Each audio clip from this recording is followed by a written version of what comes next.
Good evening, everyone. We will start our workshop very soon. Please stay tuned with us.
Hello, Saurabh.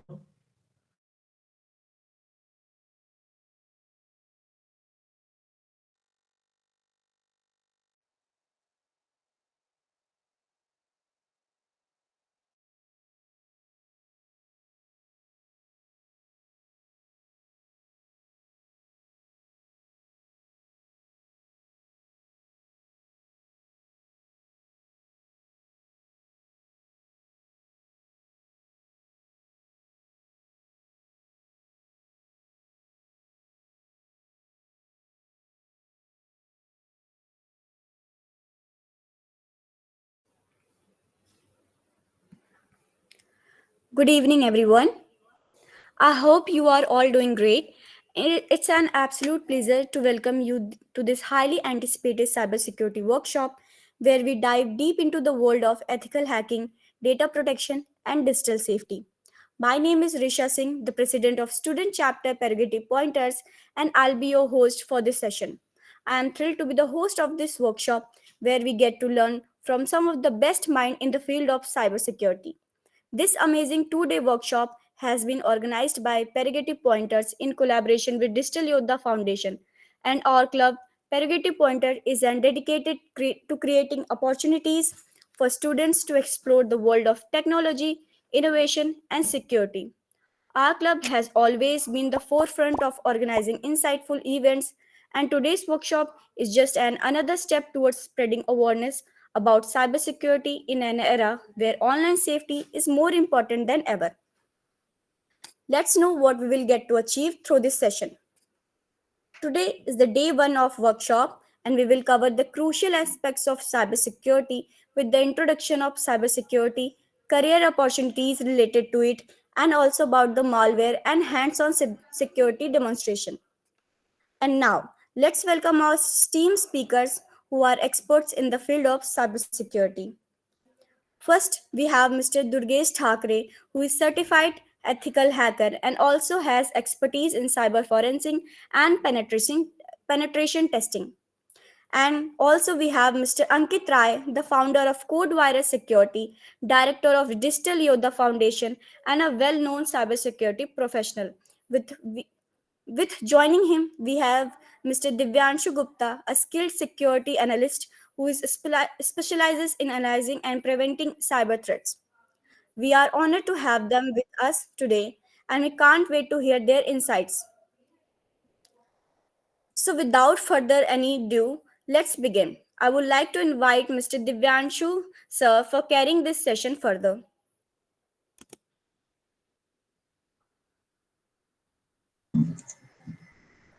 Good evening, everyone. Welcome to the 2-day workshop of cybersecurity, which is Cyber Rakshak. So, today is the day one of the cybersecurity workshop, and we are from Codewire Security. the leading cybersecurity company of Uttar Pradesh right now, and we provide like a lot of cybersecurity related services and a lot of training related to cybersecurity courses and certifications. Today in the meet we have Ankit Rasar, who is the founder of Codewire Security and director of Digital Yoga Foundation too. So let's get start to it. Like, what are the contents of this workshop? So so, before that, let me introduce about Digital Yoddha Foundation. So, Digital Yoddha Foundation is an NGO which mainly looks after the threats and the cybersecurity related crimes. We help people to fight against cybersecurity crimes, and we but generally we provide awareness related to cybersecurity threats and latest cybersecurity attacks. Apart from this, we also provide uh, like a lot of related to cyber crimes, and we also help people directly to fight against the cyber crime. So we also train students to join us as a cyber ambassador. So maybe a lot of you can also join us to help people. Like, we have a lot of wings in our Digital Yoga Foundation, which is like, one of them is cyber ambassador, where we have an city ambassador or a campus ambassador too. So their main work is to help people near about them. So like, for example, if you are in Prayagraj and someone got scammed by a scammer, like, a digital scam or the digital arrest or if any scam related to payment or something like this, you will be assigned to go go to that particular person. You have to help that particular person. You have to uh, like Apart from this, you have to also visit the local cybercrime station nearby you, where you will be helping that particular victim to register their cybercrime and help them to recover their money or their thing that they have lost due to that particular cyber, like, fraud or the scam. So, so next is the Codewise Security. Uh, Codewise Security is one of the cybersecurity company. We mainly look after a lot of cybersecurity like stuffs, and we are mainly into the cybersecurity services like penetration testing, web penetration testing. Then we have network security where we provide firewall implementation, SIM implementation, and a lot of other things. And apart from this, we also provide cybersecurity training related to certifications, which can help you to build your a cybersecurity career. Okay, so this is all about us. So next is, let's introduce this webinar. So it will be a 2 day cybersecurity webinar. Today is the day one, where you will be getting to like know about the cybersecurity and the career opportunities. Next, we have the overview of cybersecurity domains, where what are the careers opportunity available in the cybersecurity. Uh, as a fresher, what are the domains you can look after? And then we have malwares and hands-on and security demonstration on malwares and how malware works. Like a lot of you have heard of like ransomwares, trojans, viruses, worms. So we will be having a brief introduction to malwares. Then on the second day two, we will be having a career path. Sorry to interrupt, sir, but your voice is coming too low. Okay, let me see.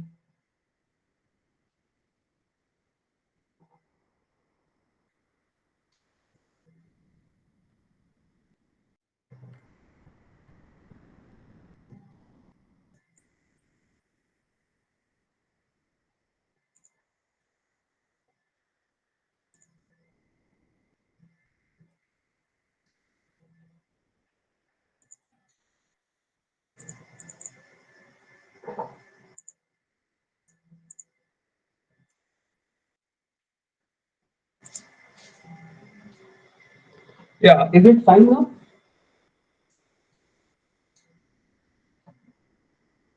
You are audible, sir, now. Okay. Okay, thank you. So, it will be a 2 day workshop, and I have discussed about the day one. Let's continue with the day two. Like, day two will be a more of on the web penetration testing and like the bug bounty, where you'll be getting to know how you can just find bugs in the websites and how you can report them, and what are the expectations or the reward you can get through from the bug bounty field. Okay, सो ये 2 दिनों के workshop के अंदर आपको ये सारे topics पढ़ने को मिलेंगे। ठीक। जेस, कोई प्रॉब्लम आपको भाई? आप टाइप कर सकते हो, आप सभी लोग चैट बॉक्स में।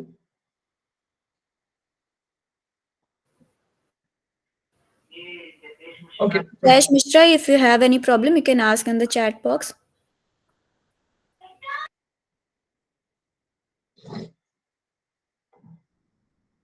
ओके, सो आगे बढ़ने से पहले मैं आप लोगों को स्टार्टिंग में ही बता देता हूँ कि ये इस मतलब सेशन के एंड में एक क्विज होगा जिसमें टोटल अराउंड 10 क्वेश्चंस होंगे, और हर दोनों दिन, डे 1 पे भी, डे 2 के एंड पे भी।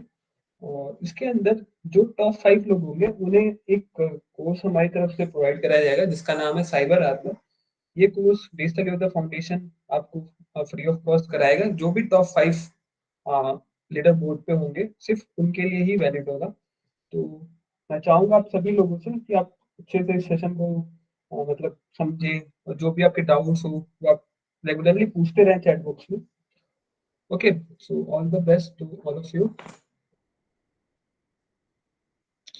सो timeline of the event. So सबसे पहले हम स्टार्ट करेंगे like introduction to malware and cyber threats. Then हमारा सेकंड पॉइंट होगा understanding remote access trojans like the rats. Then third point हमारा होगा रैंसमवेयर एंड इट्स इम्पैक्ट। उसके बाद हमारा फोर्थ पॉइंट होगा payload creation and exploitation. And last will be quiz and Q&A session. Before that, अभी हम discuss करते हैं साइबर सिक्योरिटी के बारे में। अब सभी लोगों ने साइबर सिक्योरिटी वर्ड सुना होगा। ओके, तो साइबर सिक्योरिटी से रिलेटेड आप लोगों ने अभी अब देख रहे होंगे कि अभी कॉल्स पे भी वार्निंग आने लगी है स्टार्टिंग में कि साइबर फ्रॉडस्टर और क्रिमिनल से बचने के लिए आप मतलब एक वार्निंग मैसेज, एक वार्निंग टोन आपको सुनने के लिए मिलता होगा, है ना? तो साइबर सिक्योरिटी एक बूमिंग फील्ड है कंप्यूटर साइंस के भी, एक कंप्यूटर साइंस इंजीनियरिंग स्टूडेंट्स के लिए तो और भी ज्यादा। इसमें आपको काफी सारे कंसेप्ट्स और काफी सारी चीजें यूज होती हैं जैसे computer networks, computer operating systems और प्रोग्रामिंग लैंग्वेजेस जैसे पाइथन, रूबी वगैरह। इनका यूज करके हम काफी सारे सिक्योरिटी ब्रीचेस वगैरह, साइबर सिक्योरिटी अटैक्स वगैरह परफॉर्म करते हैं, है ना? तो इन अटैक्स को आपको समझने के लिए आपको एक अच्छी नॉलेज होनी चाहिए कंप्यूटर नेटवर्क्स की। ओके, कंप्यूटर नेटवर्क के बाद आपको ऑपरेटिंग सिस्टम की अच्छी डिटेल्ड नॉलेज होनी चाहिए जैसे कि Windows, Linux operating system. Linux operating system के अंदर हम ज्यादा साइबर सिक्योरिटी के अंदर काली लिनक्स, पैरेट ऑपरेटिंग सिस्टम और गरुड़ा लिनक्स, ये सारी चीजें हम यूज करते हैं सिक्योरिटी पर्पजेस के लिए, टूल्स वगैरह के लिए। तो आप उसको भी यूज कर सकते हो, और उसके लिए आपको एक वर्चुअल मशीन की नीड होगी। VMware वर्कस्टेशन आप इंस्टॉल कर सकते हो या फिर Oracle वर्चुअल बॉक्स इंस्टॉल कर सकते हो। इन दोनों में से कोई भी आप प्रेफर कर सकते हो, जो भी आपको सही लगे। और एक वर्चुअल मशीन आप क्रिएट कर लो, या फिर आप डुअल बूट में भी आप प्रोसीड कर सकते हो अगर आप कंफर्टेबल हो लिनक्स से। तो उसके बाद आप बेसिक एक इन्वायरमेंट क्रिएट कर लो, लैब्स वगैरह क्रिएट कर लो, और उसका यूज करके आप काफी सारे साइबर सिक्योरिटी के टैग्स वगैरह और टेक्निक्स, फुटप्रिंटिंग के, ओसिंट फ्रेमवर्क्स और ओसिंट इंटेलिजेंस से रिलेटेड कैसे किसी की इंफॉर्मेशन कलेक्ट करते हैं, ये सारी चीजें आपको फ्री ऑफ कॉस्ट आपको इंटरनेट पे भी मिल जाएंगी। और काफी सारे वीडियोस भी मिल जाएंगे आपको कोडवेयर सिक्योरिटी के भी यूट्यूब पे। तो आप उनको भी देख के फॉलो करके काफी सारी चीजें सीख सकते हो वहां से भी। ओके, अभी रही बात, अगर हम डोमेन्स की बात करें तो साइबर सिक्योरिटी के अंदर आप क्या क्या किस किस फील्ड्स में आप काम कर सकते हो। मेनली साइबर सिक्योरिटी के अंदर काफी सारे डोमेन्स है, काफी सारे फील्ड्स हैं जिनमें आप as a cyber security specialist या एज साइबर सिक्योरिटी रिसर्चर और सिक्योरिटी एनालिस्ट, आप इन सारे जॉब रोल्स के लिए आप जा सकते हो। एज ए फ्रेशर आपको काफी सारे जॉब रोल्स मिल जाएंगे, जैसे आप फॉर एग्जांपल पेनिट्रेशन टेस्टर के लिए भी अप्लाई कर सकते हो, जहाँ पे आपको system penetration testing, network penetration testing वगैरह, फिर वेब पेनिट्रेशन टेस्टिंग के आगे आपको काम करना होता है। अपार्ट फ्रॉम दिस, आप नेटवर्क सिक्योरिटी में भी जा सकते हो, जहाँ पे आपको नेटवर्क्स कैसे सिक्योर करने हैं इनके बारे में आपको डिटेल नॉलेज होनी चाहिए, और आप टॉप 10 आपकी क्लियर होनी चाहिए। उसके बाद आप नेटवर्किंग की नॉलेज हो आपके पास सर्टिफिकेशन हो CCNA, CCNP, इन सारी सर्टिफिकेशन के बाद आप एक नेटवर्क सिक्योरिटी इंजीनियर की तरह भी आप जॉब रोल पे अप्लाई कर सकते हो। इस फील्ड में भी आप अपना करियर बना सकते हो। अगर आप चाहते हो कि आपको इस फील्ड में मतलब जॉब के लिए नहीं जाना है, तो आप वहाँ पे आप साइबर सिक्योरिटी के अंदर फ्रीलांसिंग भी कर सकते हो। फ्रीलांसिंग के भी काफ़ी सारी आपके अपॉर्चुनिटीज़ अवेलेबल हैं साइबर सिक्योरिटी के अंदर। एज़ आप साइबर सिक्योरिटी ट्रेनर के लिए भी रोल के लिए आप अप्लाई कर सकते हो, फ्रीलांसिंग परफॉर्म कर सकते हो। उसके अलावा आप बग बाउंटी के अंदर जा सकते हो, जहाँ पे आपको वेबसाइट्स मिल जाएँगी, प्रोग्राम्स काफ़ी सारे मिल जाएँगे। जहाँ पे उन प्रोग्राम्स के अंदर आपको बग्स ढूँढने होंगे और उन बग्स के लिए आपको कंपनी या जो भी वेबसाइट ओनर होगा, वो आपको कुछ पैसे दे देता है कि आपने ये बग ढूँढा है, क्रिटिकल बग होते हैं, तो आपको उस टाइप की आपको अमाउंट भी मिल जाती है। तो ये सारे मेनली जो फील्ड्स हैं, ये आपको साइबर सिक्योरिटी के अंडर ही मिल जाती हैं। और अगर हम साइबर सिक्योरिटी के फील्ड में करियर बनाने की करें, तो इसके अंदर आपकी सिक्योरिटी ट्रेनिंग और जो करंट थ्रेट्स हैं, इनके बारे में आपको कितनी नॉलेज है, इस पे भी डिपेंड करता है। और आपने कौन-कौन सी सर्टिफिकेशन है आपके पास, ये भी एक इम्पोर्टेंट रोल प्ले करता है। जैसे आपने फॉर एग्ज़ाम्पल आपने सीएच कर रखा है, सर्टिफाइड एथिकल हैकर, जो इसी काउंसिल प्रोवाइड कराता है ये सर्टिफिकेशन, तो वो आपके लिए एक प्लस पॉइंट हो जाता है। फिर आप ओएससीपी जैसे सर्टिफिकेशंस आपके पास हो, या फिर ईजेडपीटी जो आईएनई सिक्योरिटी प्रोवाइड कराते हैं, तो ये कुछ मेनली जो फेमस बिगिनर लेवल सर्टिफिकेशंस हैं, इनके लिए भी आप जा सकते हो। और इसके अलावा आप काफ़ी सारे प्लेटफ़ॉर्म्स हैं, जिस पे आप टेस्टिंग वगैरह, सिक्योरिटी और साइबर सिक्योरिटी के बारे में, नेटवर्क सिक्योरिटी के बारे में पढ़ सकते हो। जैसे फॉर एग्ज़ाम्पल ट्राई हैक मी है, वहाँ पे आपको काफ़ी सारे रूल्स, काफ़ी सारे मॉड्यूल्स मिल जाएँगे, जिनमें आपको प्रॉपर एक करियर पाथ भी मिल जाएगा। जैसे अगर आप नेटवर्क सिक्योरिटी के अंदर जाना चाहते हो, तो नेटवर्क सिक्योरिटी से रिलेटेड आपको एक करियर पाथ मिल जाएगा, जिसमें बस आप नेटवर्क सिक्योरिटी से रिलेटेड ही सारी चीज़ें पढ़ोगे, परफ़ॉर्म करोगे, कैसे आप किसी नेटवर्क को सिक्योर कर सकते हो। आपको काफ़ी सारे टूल्स मिल जाएँगे, वायरशार्क मिल जाएगा, सिम टूल्स मिल जाएँगे और काफ़ी सारे टूल्स आप एक पर्टिकुलर सॉफ्टवेयर से रिलेटेड भी पढ़ सकते हो, सीख सकते हो। इसके अलावा आप दूसरा प्लेटफ़ॉर्म आप हैक द बॉक्स, वहाँ पे भी आप काफ़ी सारे रूल्स आपको फ्री में मिल जाते हैं। वहाँ पे भी आप काफ़ी सारे रूल्स सॉल्व कर सकते हो। इसके अलावा हैक द बॉक्स काफ़ी सारे सर्टिफ़िकेशंस भी प्रोवाइड करता है।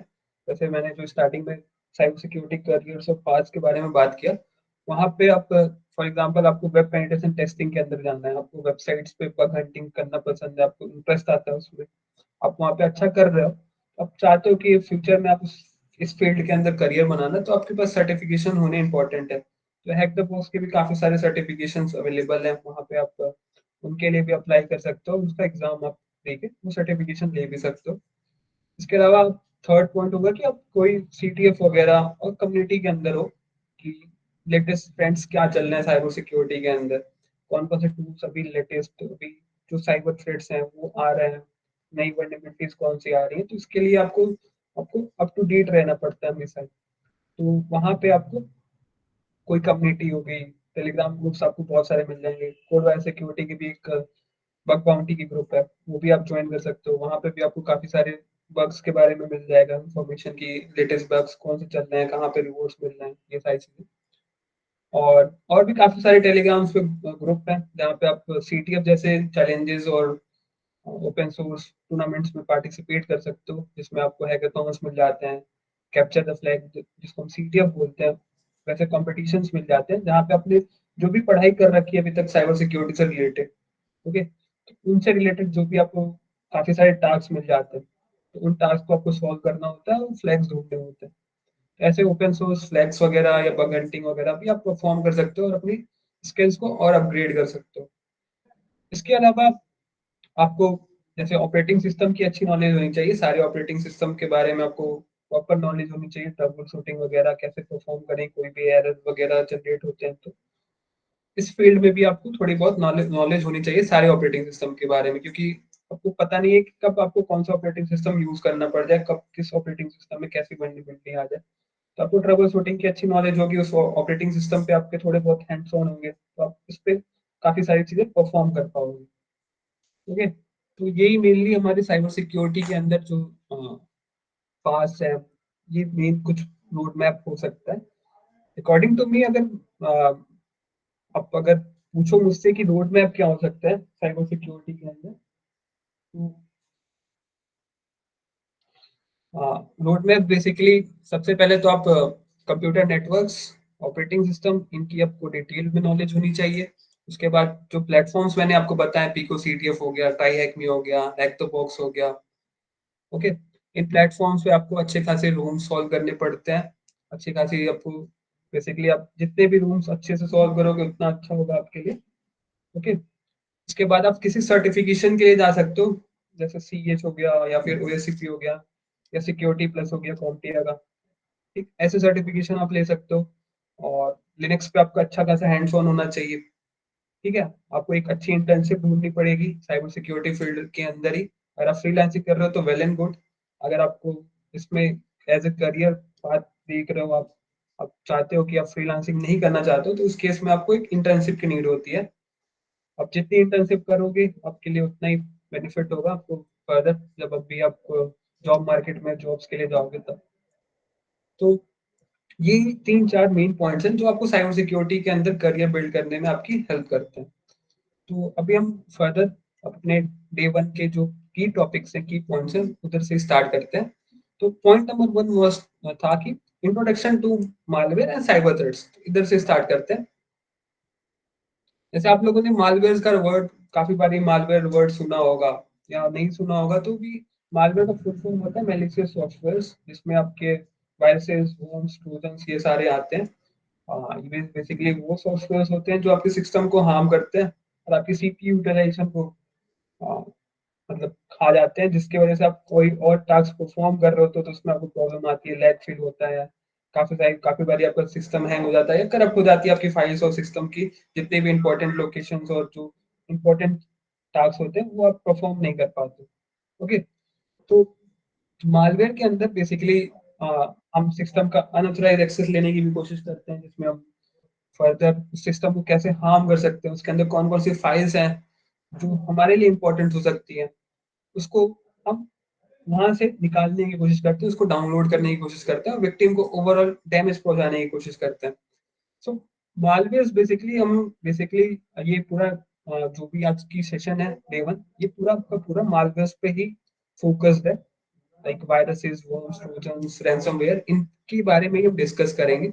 सो मालवेयर बेसिकली जो मेन टाइप है, जो मेन की पॉइंट है आज के सेशन का, वो मालवेयर है।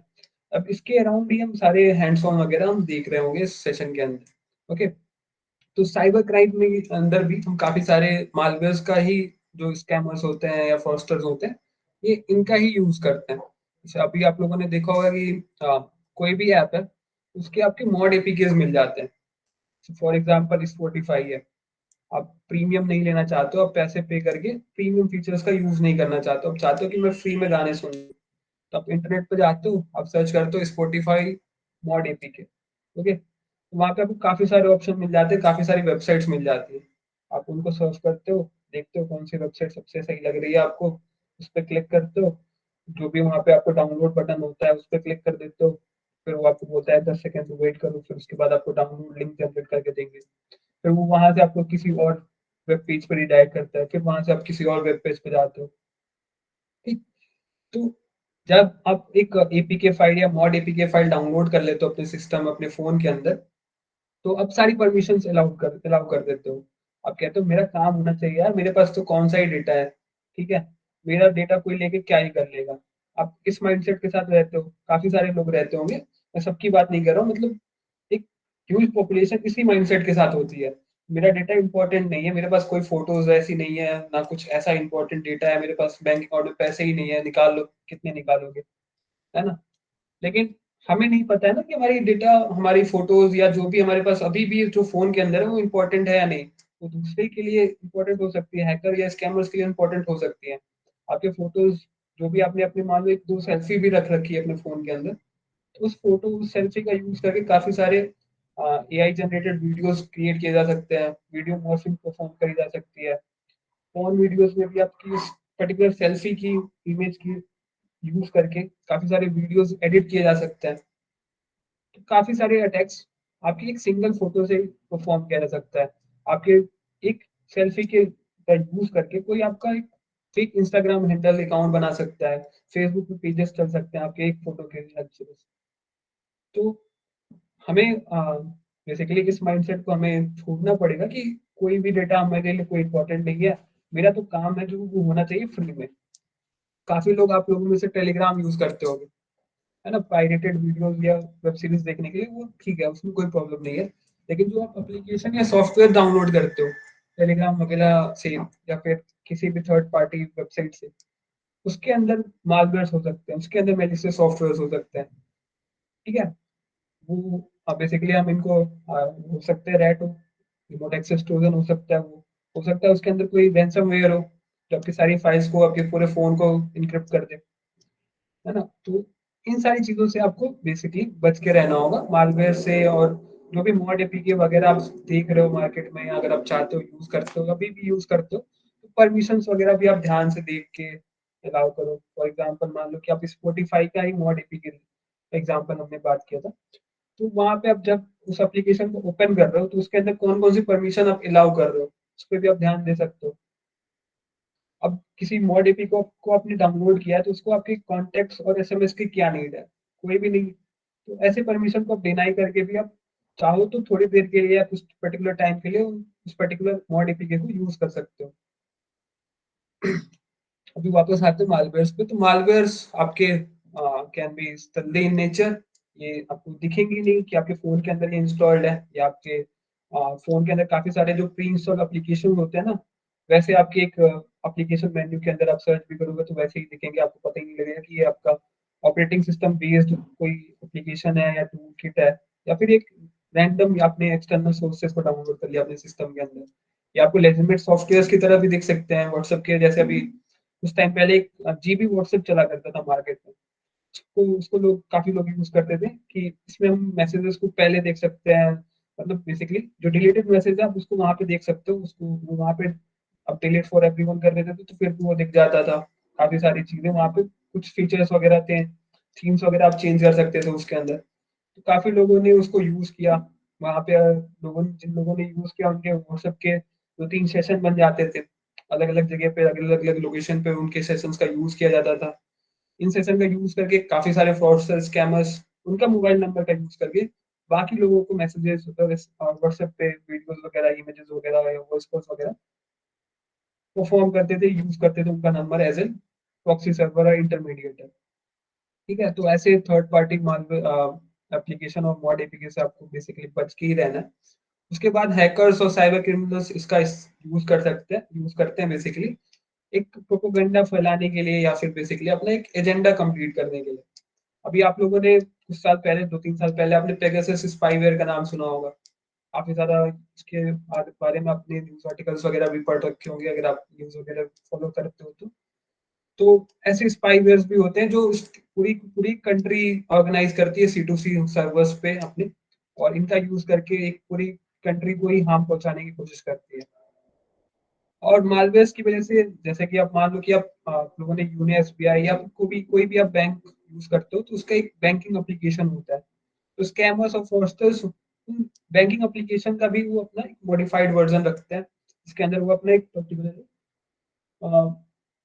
मालवेयर अपना इनबिल्ट कर देते हैं उसके अंदर, जिसका यूज करके वो काफी सारे स्कैम्स भी करते रहते हैं। तो ऐसे मालवेयर से भी आपको बच के रहना है जो आपके रियल एप्लीकेशन की तरह ही दिखते हैं। ओके।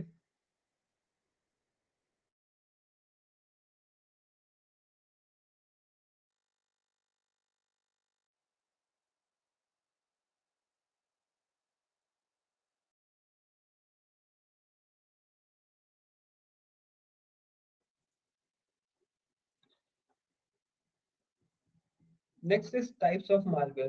तो टोटल, अब वैसे तो मालवेयर के काफी सारे टाइप्स हैं। टोटल आपको बहुत सारे टाइप्स दिखेंगे इंटरनेट पे, आप सर्च करोगे या कोई बुक भी पढ़ोगे आप सब मालवेयर से रिलेटेड। मेनली यही 5 और मालवेयर हैं जो सबसे ज्यादा फेमस है। आप लोगों ने भी इसके बारे में, काफी सारे के बारे में तो नहीं, काफी इन दोनों 2-3 के बारे में आप लोगों ने भी अभी तक सुन रखा होगा। तो सबसे पहला है वायरस, जो सबसे कॉमन है। आप सभी ने इसके बारे में एक ना एक बार अपनी लाइफ टाइम में सुन ही रखा होगा। आप लोग ने, काफी लोगों ने बोलते हुए भी सुना होगा कि मेरे फोन में वायरस आ गया, मेरा फोन लैग कर रहा है, मेरे फोन में इंटरनेट नहीं चल रहा है, कोई थर्ड पार्टी एप्लीकेशन आपके इंटरनेट का यूज कर रहा है। ऐसे आपने, आप लोग बोलते हुए लोगों को सुन भी रखा होगा। वायरस बेसिकली एक मालवेयर का ही टाइप है मेलिशियस सॉफ्टवेयर का ही टाइप है जो आपके सिस्टम के अंदर सारी फाइल्स को करप्ट करता है, उनके फेक रेप्लिकास क्रिएट करता है और आपके ओवरऑल सिस्टम को एक हद तक करप्ट करके सारी फाइल सिस्टम्स को डैमेज करने का काम करता है।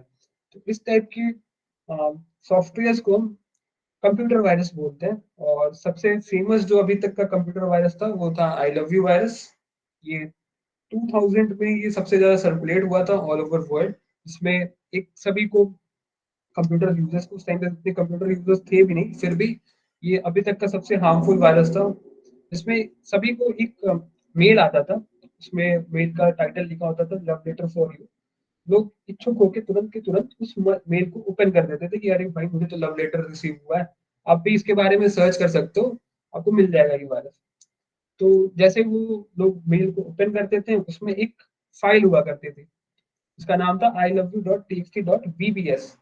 वो एक विजुअल बेसिक स्क्रिप्ट हुआ थी, जिसमें आपको पता होगा, अगर थोड़े बहुत ऑपरेटिंग सिस्टम के बारे में पता होगा, विंडोज के बारे में, तो विंडोज के अंदर आपको विजुअल बेसिक स्क्रिप्टिंग यूज होती है काफी सारे जीयूआईज के अंदर। तो वो प्री इंस्टॉल्ड होता है विंडोज ऑपरेटिंग सिस्टम के अंदर। तो वो फाइल हुआ करती थी उस पर्टिकुलर मेल के अंदर अटैचमेंट की तरह, और वो उस फाइल को पूरा रीड नहीं करते थे, वो बस डॉट टीएक्सटी देखते ही सोचते थे अरे ये तो टेक्स्ट फाइल है। उतनी उस टाइम पे कंप्यूटर अवेयरनेस भी नहीं थी और लोगों को नॉलेज भी नहीं थी कंप्यूटर्स के बारे में, ऐसे सॉफ्टवेयर ऐसे मालवेयर्स के बारे में भी।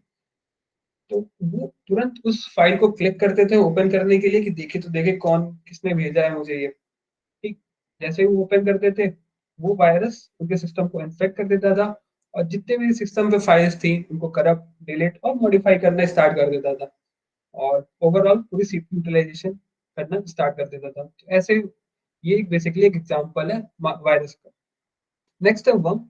वर्म एक बेसिकली एक सब पार्ट सब टाइप भी आप इसको बोल सकते हो, वायरस की तरह ये भी वर्क करता है। इसका मेन फीचर होता है कि आ, ये सेल्फ रेप्लिकेटिंग होता है और इसमें इसको ह्यूमन इंटरेक्शन की बिल्कुल नहीं डी होती है। वायरस को क्या है, वायरस बेसिकली जो भी वायरस की अटैचमेंट फाइल है या जो भी वायरस जिस भी पर्टिकुलर फाइल या इमेज के अंदर भी है, तो उसको यूजर को एक बार उस पे उसको ह्यूमन इंटरेक्शन की नीड होती है, या तो यूजर उस इमेज को ओपन करे या तो उस जो भी स्क्रिप्ट है उसको रन कर दे, तभी वो एग्जीक्यूट हो पा सकता है। लेकिन वर्म्स में ऐसा कुछ भी नहीं है। अगर आपके सिस्टम में एक बार वर्म इंस्टॉल भी हो गया, आप उसको एक बार ओपन भी नहीं करते हो या रन भी नहीं करते हो, फिर भी वो अपना जो भी फंक्शन होगा, जो भी उसकी मेन जो टास्क होगा वो परफॉर्म करने स्टार्ट कर देता है, फेक रेप्लिकास बनाना और ओवरऑल सीपीयू यूटिलाइजेशन खराब करना आपके सिस्टम का, और ये आपके सिस्टम को हीट करने का भी बहुत काम करता है। और वर्म्स का बेसिकली वर्म्स इतने फेमस नहीं है जितने वायरसेस हैं। वर्म्स का नाम आप लोगों ने काफी कम ही सुना होगा कि सिस्टम में वर्म आ गया है, या फिर अगर आप लोगों ने एंटीवायरस सॉफ्टवेयर अच्छे से कभी यूज किया होगा तो तभी वहां पे आपने देखा होगा कि आपको वहां पे डिटेक्टेड वर्म या कुछ ऐसा देखने के लिए मिला होगा कभी या कभी। इसका एग्जांपल है मॉरिस वर्म। आप मॉरिस वर्म के बारे में सर्च कर सकते हो, ये 1998 में सर्कुलेट होना स्टार्ट हुआ था कंप्यूटर्स पे, और इसके बारे में आपको और भी विकिपीडिया पे भी आपको मिल जाएगा मॉरिस वर्म के बारे में, तो उसके बारे में वहां से भी पढ़ सकते हो। नेक्स्ट जो थर्ड टाइप है ट्रोजन्स। ट्रोजन्स आप लोगों ने ये वर्ड एक ग्रीक वर्ड है, ग्रीक मैथोलॉजी के टाइम पे, ग्रीक रोमन एम्पायर के टाइम पे भी ये वर्ड यूज हुआ करता था। तो एक मूवी भी है ट्रोजन हॉर्स नाम से, तो आप उसको भी देख सकते हो। उसमें बेसिकली क्या होता है कि एक हॉर्स के शेप में एक एनिमी टेरिटरी से भेजी जाती है, जिसमें खूब सारे सोल्जर्स होते हैं अंदर छिपे हुए, और जो जिस भी टेरिटरी के अंदर इसको भेजते हैं उनको लगता है कि ये गिफ्ट है, किसी ने गिफ्ट भेजा है हमें, एक लकड़ी का बड़ा सा घोड़ा। आप सर्च करोगे ट्रोजन हॉर्स तो वो मूवी आपको मिल जाएगी, आप उस मूवी को भी देख सकते हो। तो ट्रोजन बेसिकली एक मालवेयर का टाइप है, जिसमें एक रियल एप्लीकेशन को हम मेलिशियस बनाने का काम करते हैं, एक उसमें पेलोड अपना इम्बेड करने की कोशिश करते हैं, जिसका यूज करके हम अपने विक्टिम के सिस्टम का एक्सेस लेने की कोशिश करते हैं। और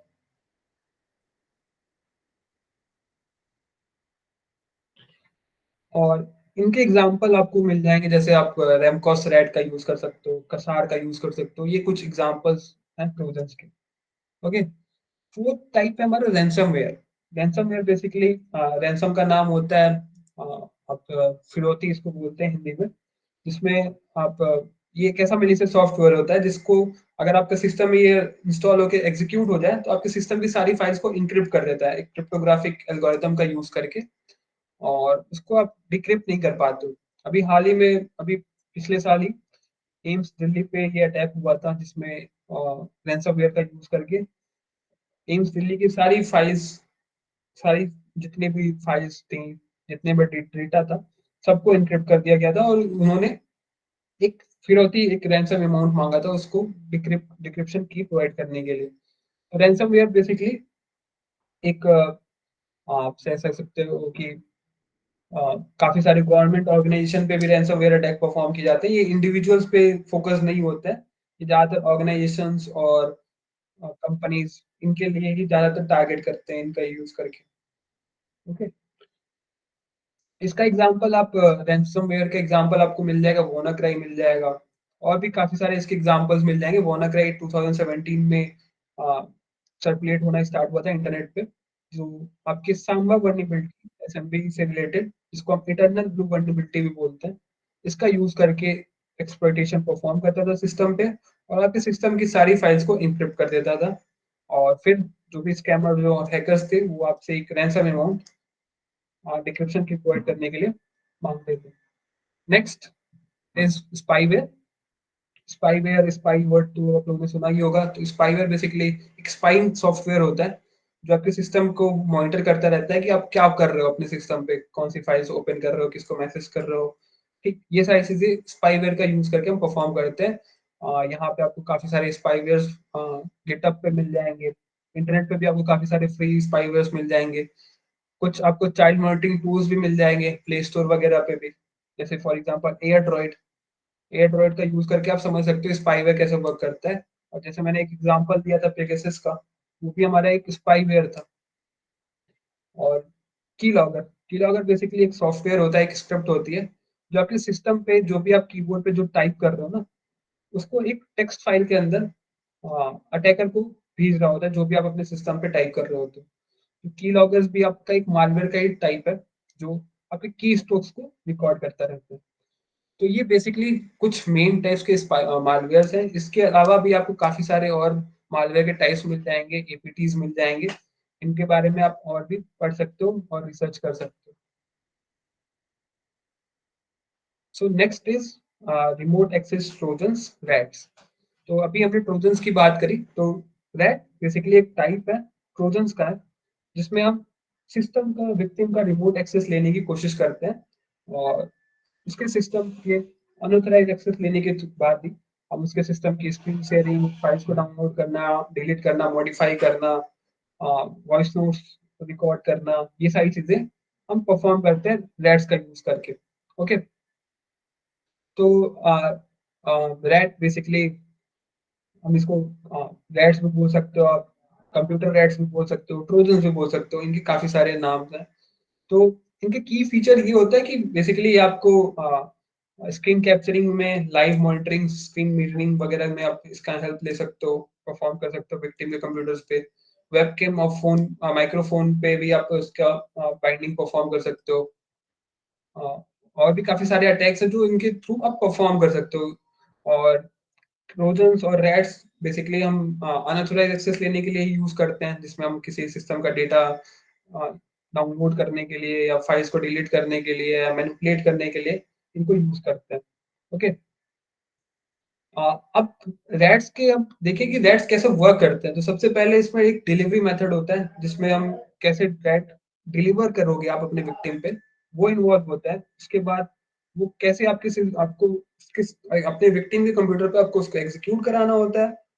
और लास्ट में आप जैसे ही आपका विक्टिम उस रैट को एग्जीक्यूट करेगा अपने सिस्टम पे, आपको अपने विक्टिम के पूरे रिमोट कंट्रोल और डेटा थ्रेफ्ट आप परफॉर्म कर सकते हो। तो ये तीन प्रोसेस इन्वॉल्व होते हैं रैट्स के वर्किंग के अंदर। तो मैं आपको एक दो तीन रैट दिखा देता हूँ कैसे ये रैट्स वर्क करते हैं। Okay.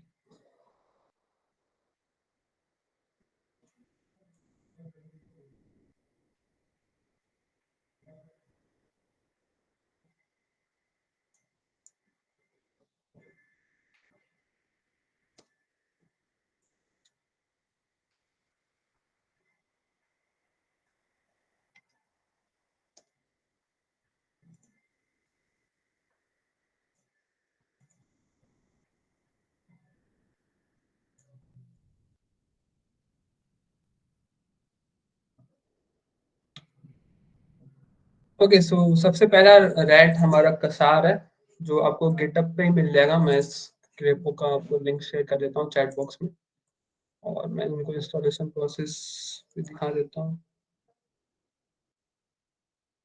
ओके, यहाँ पे आने के बाद आप नीचे स्क्रॉल कर सकते हो, और यहाँ पे आपको डाउनलोड बटन मिल जाएगा। फिर यहाँ पे लेटेस्ट स्टेबल रिलीज पे क्लिक करके आप यहाँ पे आपको कसार की जिप फाइल मिल जाएगी। तो आप इस पे क्लिक करोगे तो ये जिप फाइल डाउनलोड हो जाएगी आपके सिस्टम में।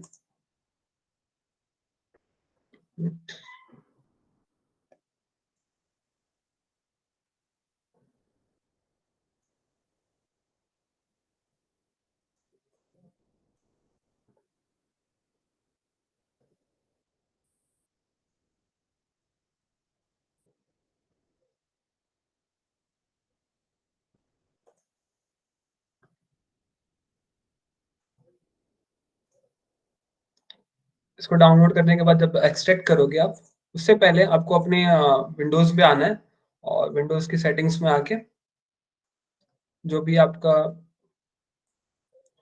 विंडोज सिक्योरिटी आपने जो भी एंटीवायरस डाउनलोड कर रखा है, जैसे आप जिस भी सिस्टम पे यूज कर रहे हो उस पे आके विंडोज सिक्योरिटी के अंदर आके वायरस एंड थ्रेड्स के अंदर आके, उसको इंस्टॉल करने से पहले, सेटअप करने से पहले आप वायरस एंड थ्रेड के अंदर आके मैंने सेटिंग्स पे क्लिक करके रियल टाइम प्रोटेक्शन आप अपना बंद कर लेना, जब भी आप परफॉर्म करने जा रहे हो तो। ओके, फिर हम इसको एक्सट्रैक्ट करते हैं।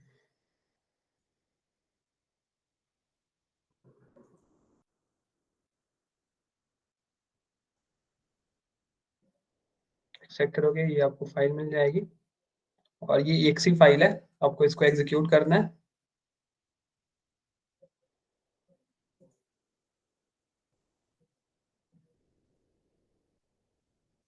यहाँ पे आपको विंडोज सिक्योरिटी के अंदर मैलिशियस फाइल बोलेगा, तो आप इसको स्किप कर सकते हो, और रन एनीवे पे क्लिक कर दोगे तो ये एग्जीक्यूट हो जाएगी आपके सिस्टम के अंदर।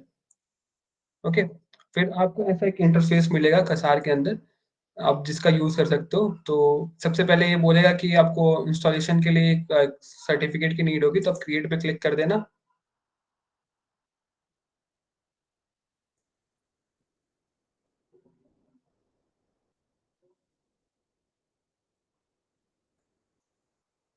ओके, क्रिएट करने के बाद आप सेव,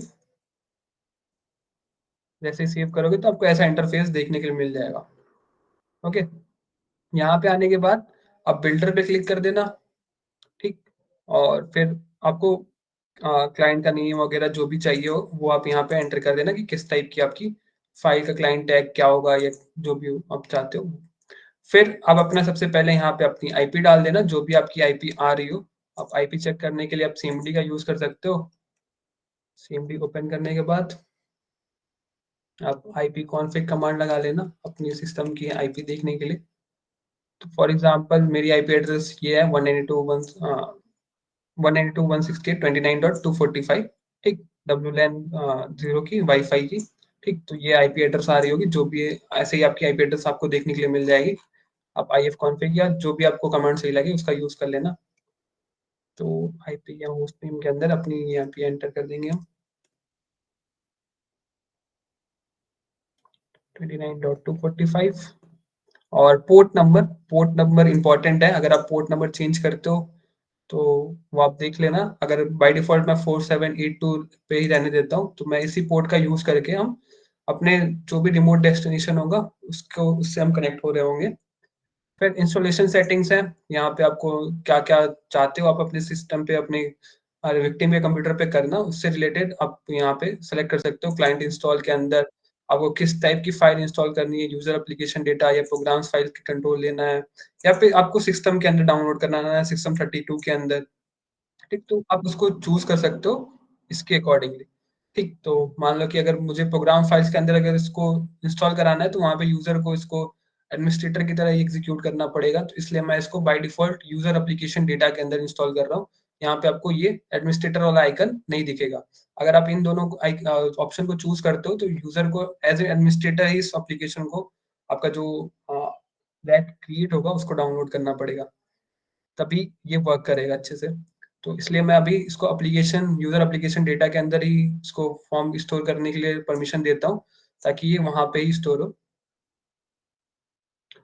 फिर है एप्लीकेशन इंफॉर्मेशन कि आपकी एप्लीकेशन का क्या नाम होगा। अगर आप चाहते हो नाम चेंज करना, नाम रखना अपने हिसाब से, मान लो कि विशाल आपका ही नाम है, ठीक है, विशाल डाल दिया। डिस्क्रिप्शन में जो भी आपको आपका डिस्क्रिप्शन देना है, कंपनी नेम देनी है, कॉपीराइट देना है, जो भी देना है, ठीक। तो आप उसके अकॉर्डिंग कर लेना। अगर आप नहीं चेंज करना चाहते हो तो असेंबली चेंज इन्फॉर्मेशन को अनटिक कर देना। मॉनिटरिंग सेटिंग्स में आके अगर आप चाहते हो की लॉगिंग परफॉर्म करना, कि जो भी आपका यूजर टाइप कर रहा है वो भी आप देखना चाहते हो, तो इनेबल कर देना। इसके थ्रू आप की लॉगिंग कर सकते हो, देख सकते हो। फिर आपको बिल्ड क्लाइंट पे क्लिक कर देना है। कोई फिल्टर रह गई है?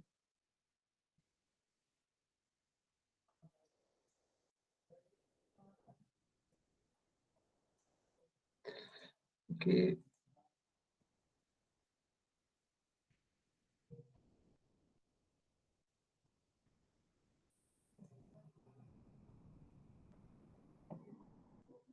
मान लो की लॉगिंग बंद कर देते हैं। Please fill out all the fields.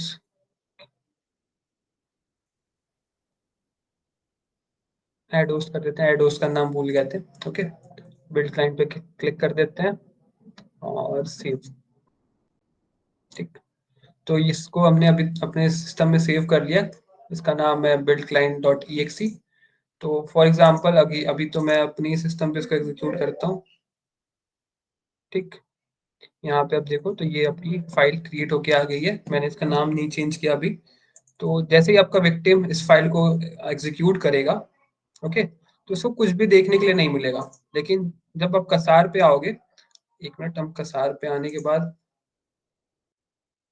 यहाँ पे सेटिंग्स और पोर्ट नंबर पे लिसनिंग स्टार्ट कर देते हैं। जैसे मैंने अभी आपको बोला था कि आप पोर्ट नंबर पे ध्यान देना, तो पोर्ट नंबर हमारा 4782। मैंने जो रैट क्रिएट करते टाइम मैंने यही पोर्ट नंबर एंटर किया था। तो इस पे स्टार्ट लिसनिंग पे क्लिक करके आप सेव कर देना। अलाउ कर देते हैं। ओके, तो आप जैसे ही अलाउ करोगे, आपका विक्टिम जैसे ही आपकी एप्लीकेशन को, आपके टूल को एग्जीक्यूट करेगा, वहां पे आपका विक्टिम का आईपी एड्रेस, उसका टैग, जैसे हमने अभी टैग के क्लाइंट क्रिएट करते टाइम हमने Office 04 डाला था, ठीक वो। फिर यूजर का पीसी का नाम जो भी होगा, जैसे मेरे कंप्यूटर का नाम आ रहा है। फिर वर्जन और स्टेटस, अभी वो विक्टिम आपसे कनेक्टेड है या नहीं, एक्टिव है या नहीं, और कंट्री कौन सी है, और कौन सा ऑपरेटिंग सिस्टम उसके सिस्टम पे इंस्टॉल है। अभी हमारे सिस्टम में Windows 11 इंस्टॉल्ड है। तो ये हमें अभी देखने के लिए मिल रहा है। जो भी आपके विक्टिम के अंदर कंप्यूटर के अंदर इंस्टॉल हो, Windows 7, 10, 11 जो भी हो, ठीक। अब हम इस पर राइट क्लिक करेंगे और आपको काफी सारे ऑप्शंस मिल जाएंगे, जिसमें से आप एग्जीक्यूट कर सकते हो अपने डायरेक्टली विक्टिम के ऊपर, विक्टिम के कंप्यूटर के ऊपर। एडमिनिस्ट्रेशन के अंदर आप जाओगे तो आपको remote shell, TCP connections, actions के अंदर आपको काफी सारे एक्शंस मिल जाएंगे, जैसे shut down, restart, standby, ठीक। तो ये सारी चीजें परफॉर्म कर सकते हो। रिमोट एग्जीक्यूट के अंदर लोकल फाइल या वेब फाइल को आप डाउनलोड कर सकते हो, अपलोड कर सकते हो, ठीक है। मॉनिटरिंग के अंदर आप की लॉगिंग या रिमोट डेस्कटॉप देख सकते हो। जैसे मैं रिमोट डेस्कटॉप पे क्लिक करता हूँ, स्टार्ट कर देता हूँ, तो अब देखो मेरे, अभी तो मैं ही अपनी स्क्रीन पे कर रहा हूँ, इसलिए मेरी स्क्रीन आपको दिख रही है। अब जो भी आपका विक्टिम कर रहा होता तो वो आपको विक्टिम की स्क्रीन आपको देखने के लिए मिलती। ओके, तो आप अपने विक्टिम की डायरेक्ट स्क्रीन भी देख सकते हो इसका यूज करके। फिर उसके बाद यूजर सपोर्ट के अंदर आपको अगर कोई आपको मैसेज बॉक्स भेजना है, ठीक है, कैप्शन में इंफॉर्मेशन डाल देता हूँ, और यू आर रनिंग कसार जैसे, और मैं लिख देता हूँ यू आर हैक्ड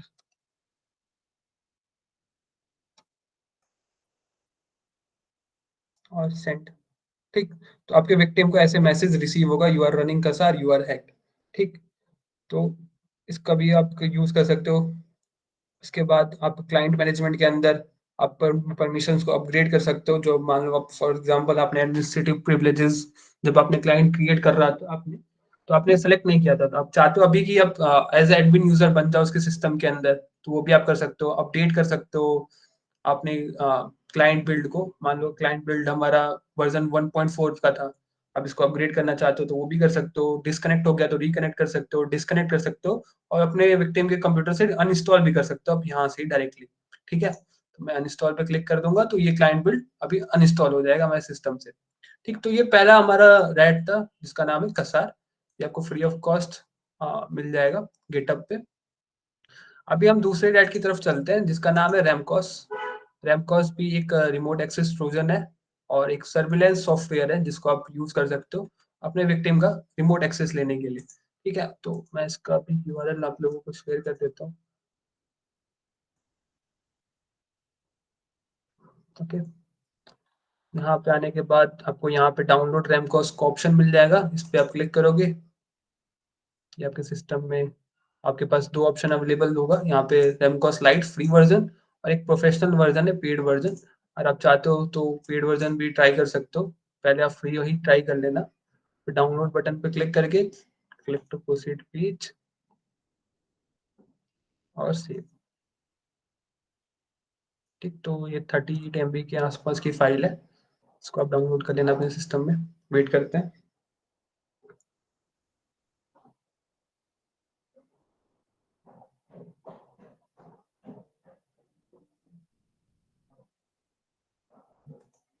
एक मिनट मैं चेक कर लेता हूँ। ओके, मेरे पास जिप फाइल है।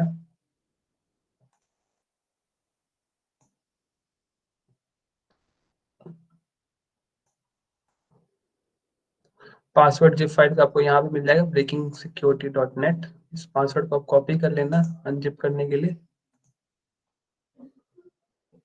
सेम आपको कसार की तरह ही यहाँ पे भी आपको विंडो सिक्योरिटी की तरफ से आपको नोटिफिकेशन मिल जाएगी कि मेलिशियस सॉफ्टवेयर हो सकता है, तो आप रन एनीवे पे क्लिक कर देना।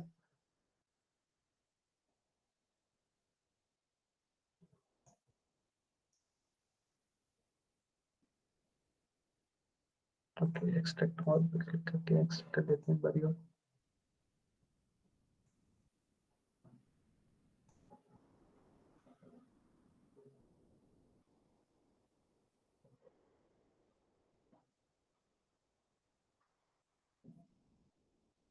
ओके,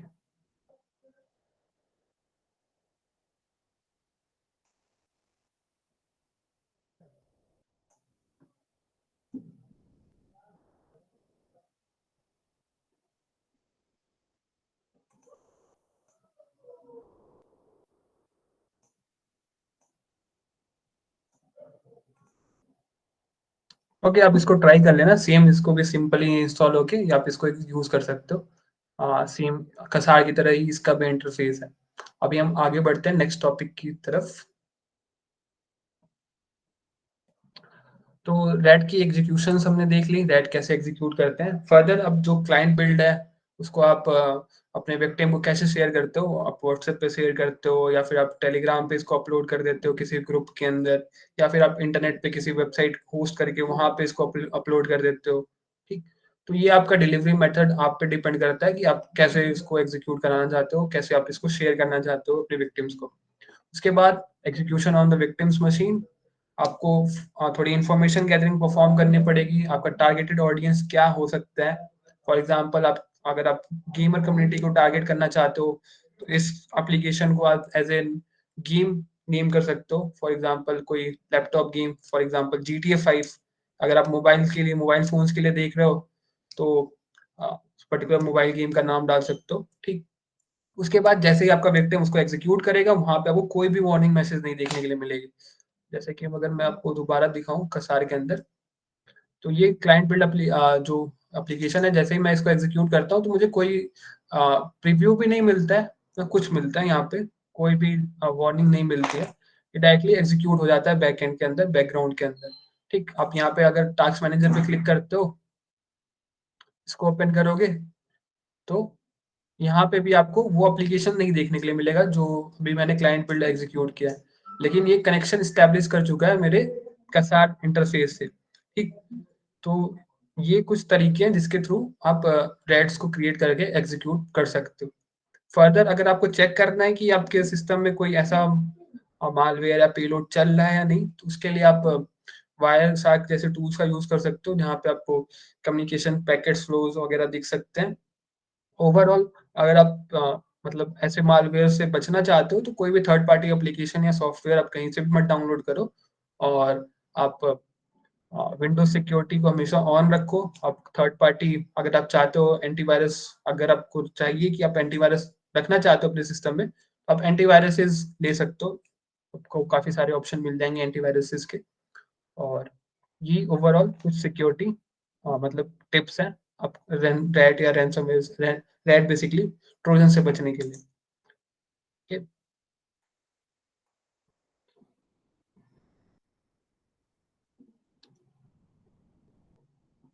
ओके, सो रैट हमने कवर कर लिया।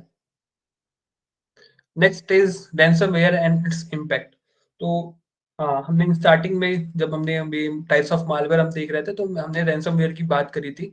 रैंसमवेयर बेसिकली एक मैलिशियस सॉफ्टवेयर होता है जो आपके सिस्टम के सारे फाइल्स को एनक्रिप्ट कर देता है, और इसकी वजह से आप अपने सिस्टम की फाइल्स को एक्सेस नहीं कर पाते हो, और वो एक इनक्रिप्टेड फॉर्मेट में स्टोर हो जाती है आपके सिस्टम के अंदर, और आपसे डिक्रिप्शन की आस्क करती हैं। अगर आपने क्रिप्टोग्राफी अपने कॉलेज में पढ़ा रखा हो, तो वहां पे आपको पता होगा कि क्रिप्टोग्राफी आपके दो टाइप्स के होते हैं, सिमेट्रिक और एसिमेट्रिक। सिमेट्रिक के अंदर आपको एक सिंगल की का यूज करते हैं, और एसिमेट्रिक के अंदर हमें दो कीज की रिक्वायरमेंट होती है, पब्लिक की और प्राइवेट की। सेम रैंसमवेयर भी ऐसे क्रिप्टोग्राफिक एल्गोरिथम से वर्क करते हैं जो दो कीज एल्गोरिथम मतलब एसिमेट्रिक एल्गोरिथम्स होते हैं। ओके, तो की फीचर्स अगर हम रैंसमवेयर का डिस्कस करें, तो फाइल इंक्रिप्शन हो गया। फिर आपके लिए आपसे एक पर्टिकुलर अमाउंट के लिए वो आपको डिस्प्ले करने लगते हैं कि आपको ये पर्टिकुलर अमाउंट पे करना पड़ेगा, तभी आप इस फाइल को डिक्रिप्ट कर सकते हो अपने सिस्टम के अंदर, जो भी गेम्स और जो भी आपने इंपॉर्टेंट फोटोज वीडियो स्टोर कर रखे हैं, या जो भी डॉक्यूमेंट्स आपके सिस्टम के अंदर। और एक स्ट्रॉन्ग इंक्रिप्शन एल्गोरिथम पे वर्क कर रहा होता है, जिसको आपको डिक्रिप्ट करना नियर टू इम्पॉसिबल होता है। ओके, बिना की के अगर आप रैंसम अमाउंट पे करते हो चाहते हो, अगर आपको लगता है कि रैंसमवेयर जो भी रैंसमवेयर रैंसम मांग रहा है, और आप पे कर देते हो, तो वो की मिल जाएगी आपको। तो ऐसा काफी कम केसेस में ही होता है, क्योंकि वो आपको की प्रोवाइड ही नहीं करते। और इस ये आपके सिस्टम में फिशिंग ईमेल्स के थ्रू आ सकते हैं, या किसी थर्ड पार्टी एप्लीकेशन और सॉफ्टवेयर के अंदर के थ्रू भी आ सकते हैं, आपके सिस्टम में इंस्टॉल हो सकते हैं। अभी हम बात करते हैं रैंसमवेयर कैसे वर्क करते हैं। तो बेसिकली जो रैंसमवेयर की टारगेटेड कम्युनिटी होती है, टारगेटेड ग्रुप होता है, वो बेसिकली इंडिविजुअल्स को टारगेट ना करके वो ऑर्गेनाइजेशन, कंपनीज, या फिर किसी गवर्नमेंट ऑर्गेनाइजेशन या गवर्नमेंट बेसिकली अथॉरिटी को ही टारगेट करते हैं, जिसमें वो सबसे पहले इन्फेक्ट करने के लिए किसी थर्ड पार्टी एप्लीकेशन या सॉफ्टवेयर का यूज करते हैं, या फिशिंग ईमेल का यूज करते हैं। और जैसे वो एग्जीक्यूट हो जाता है विक्टिम से कंप्यूटर पे, फिर वो रैंसम डिमांड करते हैं कि पर्टिकुलरली आप इतना अमाउंट पे करो, तभी हम आपको आपके फाइल को डिक्रिप्ट करने के लिए डिक्रिप्शन की प्रोवाइड करेंगे।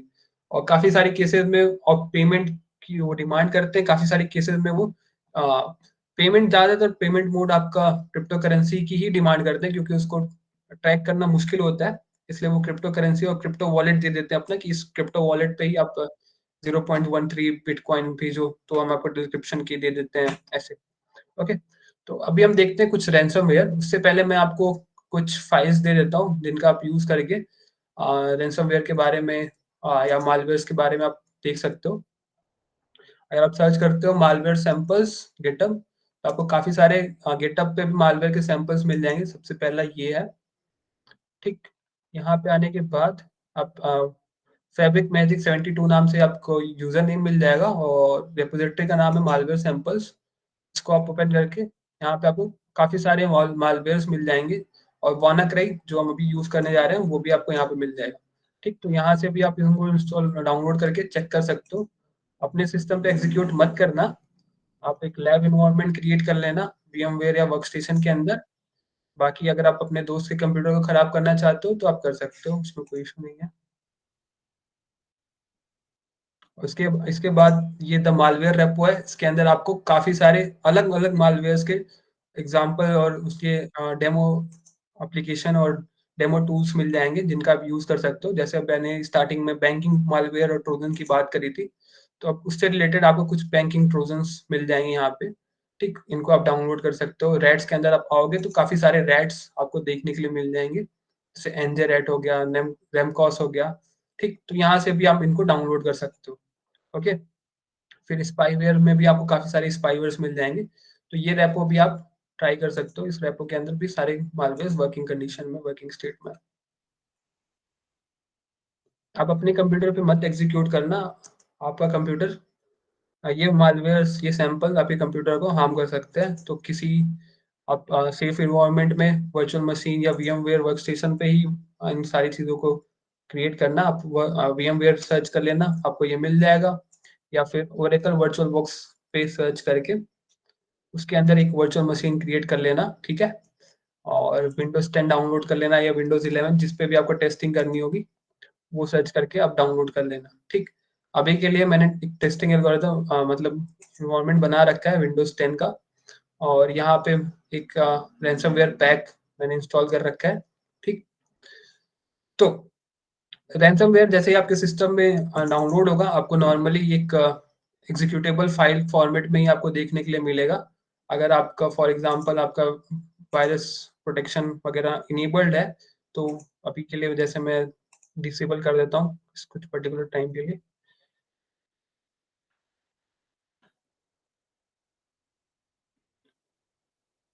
विंडोज सिक्योरिटी,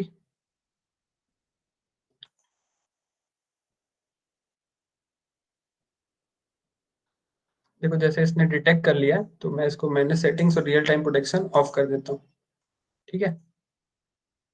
तो काफी सारे रैंसमवेयर इसने खुद से डिलीट कर दिए हैं, ठीक, विंडोज सिक्योरिटी ने। मैं सारों को सभी को डिलीट कर देता हूँ और इसको भी डिलीट कर देता हूँ, ठीक। तो इसको हम फिर से एक्सट्रैक्ट कर लेते हैं।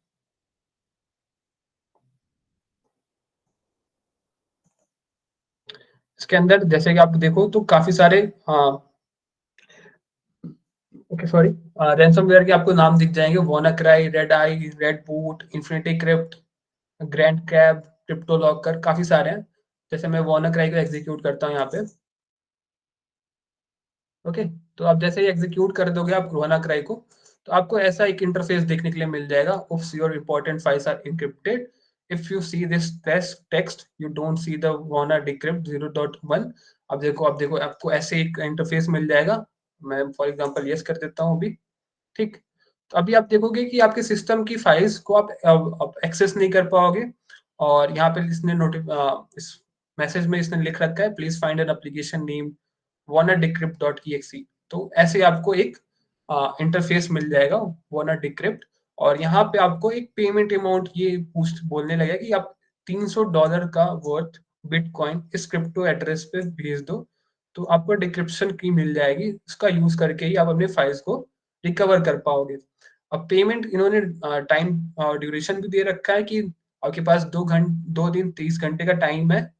उसके अंदर आप अगर पेमेंट नहीं करते तो ये पेमेंट अमाउंट को $300 की जगह $600 कर देंगे, $800 कर देंगे, जो भी इनको इनके हिसाब से। और आपकी फाइल 7 दिनों के अंदर डिलीट हो जाएंगी अगर आप रैंसम अमाउंट पे नहीं करते हो तो, ठीक। अगर आप डिक्रिप्ट करने की कोशिश करते हो, डिक्रिप्ट पे क्लिक करोगे, तो ये आपसे की डिमांड करेंगे। वो की जब तक आप इनको रैंसम अमाउंट पे नहीं करोगे तब तक वो आप उस फाइल को, उस कंप्यूटर को, जो भी फाइल्स आपकी इंक्रिप्ट हुई है उनको डिक्रिप्ट नहीं कर पाओगे, ओके। तो ये एक एग्जांपल था WannaCry रैंसमवेयर का। ये आपकी इटर्नल ब्लू वर्नेबिलिटी का यूज करके आपके सिस्टम पे एक्सप्लॉइट करता है। ये जो ऑपरेटिंग सिस्टम है इस कंप्यूटर के अंदर, इस वर्चुअल बॉक्स के अंदर, ये विंडोज 10 ऑपरेटिंग सिस्टम है, ठीक। और इस पे मैंने रियल टाइम प्रोटेक्शन बंद कर रखी है, इसलिए मैंने इसको एग्जीक्यूट कर पाया हूँ मैं यहाँ पे। इसके आपको काफी सारे और वेरिएंट्स मिल जाएंगे जहाँ पे आपको ये विंडोज सिक्योरिटी को और एंटीवायरस को भी बाईपास कर सकते हैं, ठीक। तो सिक्योरिटी पर्पसेस के लिए वो वाला वर्जन हम आपको नहीं दिखा सकते, आप ये वाला वर्जन देख सकते हो और यूज कर सकते हो, ठीक। बाकी आप अपना जब भी वर्चुअल एनवायरनमेंट क्रिएट करना है तो यहाँ पे आप क्लिक करके आप अपने जो भी फाइल शेयरिंग है, शेयर्ड फोल्डर्स, उसको बंद करके ही क्रिएट करना, वरना आपकी ये जो भी मालवेयर वगैरह आप बना रहे हो या टेस्ट कर रहे हो, या आपके मेन ऑपरेटिंग सिस्टम के अंदर भी आ सकते हैं। तो ये एक एग्जांपल था रैंसमवेयर अटैक का, जिसके अंदर इन्फेक्शन परफॉर्म करने के लिए डायरेक्टली एक एप्लीकेशन शेयर किया जाता है आपके सिस्टम के अंदर। ये एक फिशिंग के थ्रू भी आपके सिस्टम के अंदर इंस्टॉल हो सकता है। आप जैसे ही उस एप्लीकेशन को एग्जीक्यूट करोगे, वो आपके सिस्टम के अंदर सारी फाइल्स को इनक्रिप्ट कर देगा, और फिर वो आपसे एक रैंसम की डिमांड करेगा, और फिर वो आपको एक रैंसम पे करने का ड्यूरेशन दे सकते हैं, एक टाइम ड्यूरेशन, जिसके अंदर आप अगर रैंसम अमाउंट पे कर देते हो तो आप अपनी फाइल को डिक्रिप्ट कर सकते हो, ओके। तो next fourth, chapter 4, that is payloads and attack execution. Okay, sir, what is the proof that after paying ransom they will provide us the key? देखो भाई, यहाँ पे आपको कोई भी प्रूफ नहीं है, कोई भी ऐसी कंडीशन नहीं है कि अगर आप पे कर देते हो तो वो आपको डिक्रिप्शन की प्रोवाइड ही कर देगी। तो है तो वो स्कैमर्स और हैकर्स ही। तो वहाँ पे आपको कोई गारंटी नहीं है कि अगर आप रैंसम अमाउंट पे कर देते हो तो आप अपनी फाइल को डिक्रिप्ट कर पाओगे। ओके, तो उसकी कोई गारंटी नहीं है कि आप रैंसम अमाउंट पे करने के बाद आपको अपनी फाइल दोबारा से एक्सेस कर पाओगे। वही issue.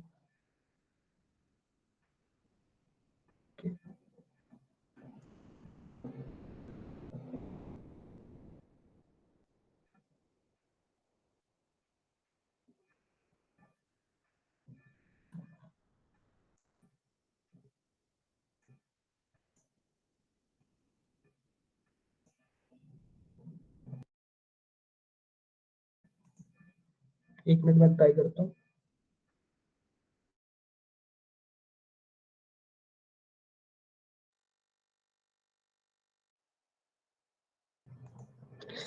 Hello, is it normal now?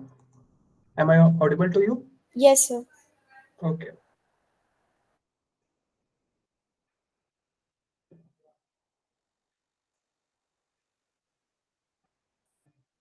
Okay, question was how to prevent ransomware attacks. So basically ransomware attacks को prevent करने के लिए आप कोई भी थर्ड पार्टी एप्लीकेशन वगैरह मत इंस्टॉल करो। गेम्स वगैरह आप खेलते हो तो रियल या ऑफिशियल गेम स्टोर से ही गेम को परचेज करके ही यूज करो, खेलो। ओके, और आप एक एंटीवायरस सॉफ्टवेयर का यूज करो और विंडो सिक्योरिटी आप इंस्टॉल कर रखो। अगर आपको नीड नहीं है विंडो सिक्योरिटी की और विंडोज ऑपरेटिंग सिस्टम की, फॉर एग्जांपल आप नॉर्मल रेगुलर डेटा सर्फिंग वगैरह करते हो या कोडिंग या प्रोग्रामिंग करते हो या वेब डेवलपमेंट जैसे फील्ड में हो, तो आपको विंडोज यूज करने की कोई नीड नहीं है। आप लिनक्स जैसे ऑपरेटिंग सिस्टम पे भी शिफ्ट कर सकते हो। हालांकि आपको लिनक्स पे भी आपको काफी सारे मालवेयर्स मिल जाएंगे, लेकिन 99.9% जो मालवेयर्स होते हैं वो विंडोज के लिए ही बनाए जाते हैं और सर्कुलेट किए जाते हैं, क्योंकि विंडोज यूजर्स ज्यादा हैं। ओके, तो आप ऑपरेटिंग सिस्टम स्विच कर सकते हो। अगर आपको ऑपरेटिंग सिस्टम नहीं स्विच करना है तो अपना operating system up to date रखो, और जो भी अपडेट्स हो वो आप रेगुलरली इंस्टॉल करते रहो अपने सिस्टम में, और लेटेस्ट एंटीवायरस सॉफ्टवेयर का यूज करो। ये कुछ सिक्योरिटी मेजर्स हैं जो आप रैंसमवेयर से आपको प्रोटेक्ट कर सकते हैं। और कोई क्वेश्चन?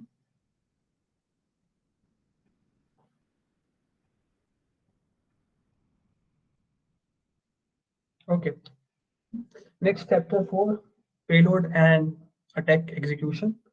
अभी हम देखेंगे कि पेलोड से ऐसे आप क्रिएट कर सकते हो, पेलोड का आप कैसे यूज करके सिस्टम का एक्सेस ले सकते हो। तो स्टार्टिंग में जब हम ट्रोजन का बात कर रहे थे तो मैंने आपको एक ट्रोजन हॉर्स का एक एग्जांपल दिया था। तो उन्होंने खूब सारे सोल्जर्स अपने एक हॉर्स बेस्ड स्ट्रक्चर के अंदर उन्होंने अपना हाइड कर रखा था। तो वो इसी इमेज से आप उसको समझ सकते हो। ये इमेज है, इसके अंदर काफी सारे सोल्जर्स छिपे हुए थे। ओके, तो ट्रोजन हॉर्स या ट्रोजन एक बेसिकली एक मैलिशियस सॉफ्टवेयर होता है जो एक ओरिजिनल एप्लीकेशन का रेप्लिका होता है, और वहाँ पे अब उस रेप्लिका के अंदर एक पेलोड एम्बेडेड होता है, जिस पेलोड का यूज करके अटैकर आपके सिस्टम का एक्सेस लेने की कोशिश करता है। ओके, सो पेलोड बेसिकली पेलोड भी एक मालवेयर का पार्ट है जिसमें आपके एक्सप्लॉइट कोड और मैलिशियस एक्शन का यूज करके आपके सिस्टम का एक्सेस लेने की कोशिश करते हैं। पेलोड आपके रिवर्स कनेक्शन स्टैब्लिश करने का काम भी करता है, जिसके थ्रू वो आपके C2C सर्वर, जो अटैकर का सर्वर हो या उसके सिस्टम को एक पोर्ट नंबर के थ्रू कम्युनिकेट करता है। और यहाँ पे आपके पेलोड के 3 टाइप्स के हो सकते हैं। बाइंड सेल बेस्ड पेलोड, जहाँ पे अटैक का डायरेक्टली कॉम्प्रोमाइज सिस्टम से होता है। फिर रिवर्स सेल है, जिसके अंदर आप अटैकर खुद को बचाने के लिए, स्टेल्दी रहने के लिए एक रिवर्स शेल का यूज करता है अपने विक्टिम के कंप्यूटर से कनेक्ट होने के लिए। फिर मेटर पीटर पेलोड है जो आप पोस्ट एक्सप्लॉइटेशन फेज के अंदर यूज करते हो। मेटास्प्लॉइट फ्रेमवर्क का एक पार्ट है। ओके, तो ये कुछ एग्जांपल्स और टाइप्स है पेलोड्स के। और पेलोड अब बेसिकली यूज करके सिस्टम के अंदर, अपने विक्टिम के सिस्टम के अंदर एक्सप्लॉइटेशन परफॉर्म करके उसके सिस्टम का फुल एक्सेस ले सकते हो, जस्ट लाइक रैट्स। ठीक, तो पेलोड कुछ स्टेप्स दे रखे हैं कि पेलोड एक्सप्लॉइटेशन के अंदर कैसे कैसे कौन से स्टेप्स हो सकते हैं। तो सबसे पहले आपका रिकग्निसेंस, जिसमें आप अपने टारगेट या विक्टिम के बारे में इंफॉर्मेशन गैदरिंग परफॉर्म करते हो। आपका टारगेट या विक्टिम करता क्या है, ओके। और उसके बाद इंफॉर्मेशन गैदरिंग के बाद आप वेपनाइजेशन, आप जो भी आपके विक्टिम के अंदर वर्नेबिलिटी मिलती है या वीकनेस मिलती है, उसके अकॉर्डिंग आप अपना पेलोड क्रिएट करते हो और टूल का यूज करते हो या फिर अपना खुद का पेलोड क्रिएट करते हो, वो आप पे डिपेंड करता है। फिर डिलीवरी फेज के लिए आप किस चीज का यूज कर रहे हो, कैसे आप अपने पेलोड को अपने विक्टिम तक आ, भेज रहे हो, वो आपका डिलीवरी फेज होता है। और यहाँ पे आप डिलीवरी के लिए मेल्स का यूज कर सकते हो या फिर चैट में बॉक्सेस का यूज कर सकते हो, टेलीग्राम हो गया, व्हाट्सएप हो गया। ये जैसे ही आप उसको पेलोड को अपने विक्टिम को डिलीवर कर देते हो, तो फिर हमारा एक्सप्लॉइटेशन फेज स्टार्ट होता है, जिसमें आप अपने विक्टिम को अपना पेलोड एग्जीक्यूट कराते हो। और जैसे ही आपका विक्टिम उस पेलोड को एग्जीक्यूट करता है, तो रिवर्स प्रोटोकॉल का यूज करके, रिवर्स कनेक्शन या रिवर्स शेल का यूज करके अटैकर आपके सिस्टम का एक्सेस ले लेता है और एक इस्टेब्लिश कर लेता है कनेक्शन आपके सिस्टम से। और फिर वहां पे वो अपने जो भी एक्सप्लॉइटेशन की जो मेन मोटिव होता है, गोल होता है, उसको फुलफिल करना स्टार्ट कर देता है। बेसिकली ये 6 स्टेप्स इन्वॉल्व होते हैं पेलोड एक्सप्लॉइटेशन के अंदर। हो सकता है कि कुछ फेजेस इसके लिए इनवैलिड भी हो, ठीक। तो यहाँ पे आपको काफी सारे टूल्स मिल जाएंगे गिटहब पे भी, और मेटास्प्लॉइट फ्रेमवर्क का भी आप यूज कर सकते हो ऐसे पेलोड्स को क्रिएट करने के लिए, ओके। तो काफी सारे टाइप्स भी मिल जाएंगे आपको पेलोड क्रिएशन परफॉर्म करने के लिए। तो मैं कुछ टूल्स मैं आपको शेयर कर देता हूँ जिनका आप यूज कर सकते हो पेलोड क्रिएशन के लिए, ओके। सो पहला है, आप सर्च कर सकते हो फैटरेट। आपको फैटरेट मिल जाएगा गिटहब पे। ये रेपो है फैटरेट का। आप इसको अपने सिस्टम में गिट क्लोन करके इसको एग्जीक्यूट कर सकते हो। अभी हम इसको एग्जीक्यूट करके देखते हैं। फैटरेट के अलावा आपको एंड्रोरेट मिल जाएगा। ये बेसिकली एंड्रॉइड रेट बनाने के लिए हम यूज करते हैं, जो एंड्रॉइड ऑपरेटिंग सिस्टम के लिए स्पेसिफिक होगा, ठीक। तो एंड्रोरेट का भी आप यूज कर सकते हो। उसके अलावा अगर आप चाहो तो एरावत का भी यूज कर सकते हो। एरावत भी एक multi functional Android based rat है, जिसमें आपको जीयूआई वर्जन और वेब पैनल मिल जाता है सिस्टम का एक्सेस देखने के लिए। तो आप एरावत का भी यूज कर सकते हो। तो ये कुछ मेन 3 टाइप के रैट्स हैं, ट्रोजन्स आप बोल लो, या पेलोड क्रिएशन के लिए भी हम इनको यूज कर सकते हैं। मेटास्प्लॉइट यूज कर सकते हैं, बिल्कुल आप यूज कर सकते हो। Sir, how to deliver payload in the victim system. आप विक्टिम के सिस्टम पे डिलीवर करने के लिए, अगर आप विक्टिम से इंटरेक्शन आपका है, तो आप उस कम्युनिकेशन चैनल का यूज कर सकते हो, या फिर आप मेल्स का यूज कर सकते हो, या आप चैट बॉक्स का या चैट मैसेंजर्स का यूज कर सकते हो अपने पेलोड को डिलीवर करने के लिए। अगर आप चाहते हो कि आप कम्युनिकेट नहीं करना चाहते हो अपने विक्टिम से, तो एक बेसिकली आप इन्फेक्टेड पेन ड्राइव का भी यूज कर सकते हो। उसमें अपना पेलोड जो भी है आप उसको इंस्टॉल करके एक ड्रॉप लोकेशन पे ड्रॉप कर दो, जहाँ पे भी आपका विक्टिम नियर बाई उस पर्टिकुलर एरिया में हो। तो if we don't have communication with the victims, तो इस केस में आपको कोई ना कोई कम्युनिकेशन चैनल क्रिएट करना पड़ेगा अपने विक्टिम के साथ। या तो वो मेल हो सकता है, या फिर वो वेब पेजेस हो सकते हैं, या तो आप जैसे भी आप अपने टारगेट को एक्सप्लॉइट कर सकते हो, कम्युनिकेट कर सकते हो, उन चैनल का तो आपको यूज करना ही पड़ेगा। अगर आपको बिल्कुल कम्युनिकेशन नहीं है, तो अपने विक्टिम से रिलेटेड इंटरेस्ट बेस्ड उसके रिलेटेड कुछ ऐसा क्रिएट करो। फॉर एग्जांपल, आपका विक्टिम वेब डेवलपमेंट करियर में फोकस्ड है अभी, तो आप ऐसा एक वेब पेज बना सकते हो, guide for your web development career path या ऐसा कुछ। और वहाँ पे आप अपने कुछ कंटेंट चैट जीपीटी वगैरह का यूज करके क्रिएट करके होस्ट कर लो, और फिर डाउनलोड रिसोर्सेज लिख के अपना एक डाउनलोड लिंक दे दो वहाँ पे, कि आप इस डाउनलोड लिंक पे क्लिक करोगे तो रिसोर्सेज डाउनलोड हो जाएंगे सिस्टम पे। आप लोगों ने इंस्टाग्राम पे बहुत सारी रील्स देखी होगी ना, कि इंटर्नशिप चाहिए तो कमेंट में इंटर्नशिप टाइप करो, आपके चैट बॉक्स में आपको इंटर्नशिप की जो भी रिसोर्सेज है वो मिल जाएंगी, ठीक। तो इस चीज का भी आप वहां पे यूज कर सकते हो। आपको अपने विक्टिम का इंटरेस्ट तो फाइंड आउट करना ही पड़ेगा अगर आपके पास कोई भी कम्युनिकेशन चैनल नहीं है तो। नेक्स्ट, तो इन 3 टूल्स का आप यूज कर सकते हो। गिटहब पे आपको ये फ्री ऑफ कॉस्ट मिल जाएंगी, इनको आप इंस्टॉल करके फर्दर अपने सिस्टम पे पेलोड क्रिएशन परफॉर्म करके अपने विक्टिम को आपको शेयर करना होगा। ओके, तो एक मिनट मैं स्क्रीन शेयर करता हूँ।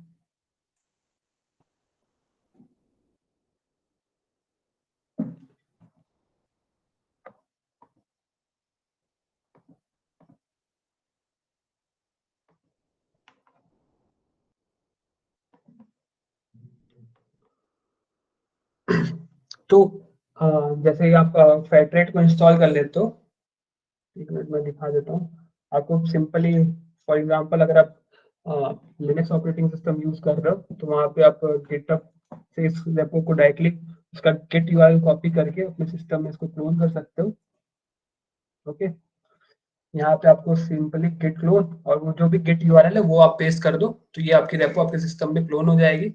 उसके बाद आप सीडी करके उस रेपो के अंदर आ जाओ। जैसे इस रेपो का नाम फैटरेट था, द फैटरेट, तो उसके अंदर आने के बाद आप एलएस कर दो, आपको यहाँ पे setup डॉट sh फाइल मिल जाएगी। ओके, तो आपको इस setup डॉट sh फाइल को एग्जीक्यूट करना पड़ेगा। ये अभी इसके पास परमिशंस नहीं है एग्जीक्यूटेबल के, अगर आप चाहो तो इसको परमिशन दे दो। ओके, chmod का यूज करके chmod plus x setup dot sh, या फिर आप डायरेक्टली चाहते हो तो डायरेक्टली भी इसको एग्जीक्यूट कर सकते हो डॉट स्लैश या बैश के साथ, बैश सेटअप डॉट sh। ये सेटअप फाइल एग्जीक्यूट हो जाएगी और जितने भी डिपेंडेंसीज होगी ये इंस्टॉल करना स्टार्ट कर देगा। ठीक, तो ये कुछ 5 से 10 मिनट का टाइम लेगा आपके सिस्टम पे, मैंने ऑलरेडी कर रखा है। ठीक, तो मैं डायरेक्टली इसको एग्जीक्यूट करता हूँ। जैसे ही आप इसको इंस्टॉल कर लोगे, कुछ भी आपसे लोकेशंस वगैरह पूछेगा। अगर आपको फैटरेट को ग्लोबली यूज करना है तो उसके लिए आपको अलाउ करना पड़ेगा। उसके बाद आप किसी भी टर्मिनल भी किसी भी लोकेशन से फैटरेट टाइप करते हो तो आप फिर फैटरेट टूल को एक्सेस कर पाओगे। मॉड एप्स के फॉर्म में रेड डिलीवर कर सकते हैं, बिल्कुल आप कर सकते हो। मॉड एपीके के फॉर्मेट में भी रेड्स को आप डिलीवर कर सकते हो अपने विक्टिम पे। ऐसा इंटरफेस मिलेगा, आप कंटिन्यू एंटर प्रेस करके, एंटर एंटर। यहाँ पे आने के बाद आपको टोटल 17 पॉइंट्स मिलेंगे। ठीक, फैटरेट को यूज करने के लिए सबसे पहला है create backdoor with MSF venom. आप एमएसएफ वेनम का यूज करके पेलोड भी क्रिएट कर सकते हो। फिर दूसरा है क्रिएट फर्ड 100% बैकडोर विद फर्ड वेन 1.1 1.0, इनका इसका यूज कर सकते हो। फिर अवॉइड वर्जन 1.2 का यूज करके भी पेलोड क्रिएट कर सकते हो।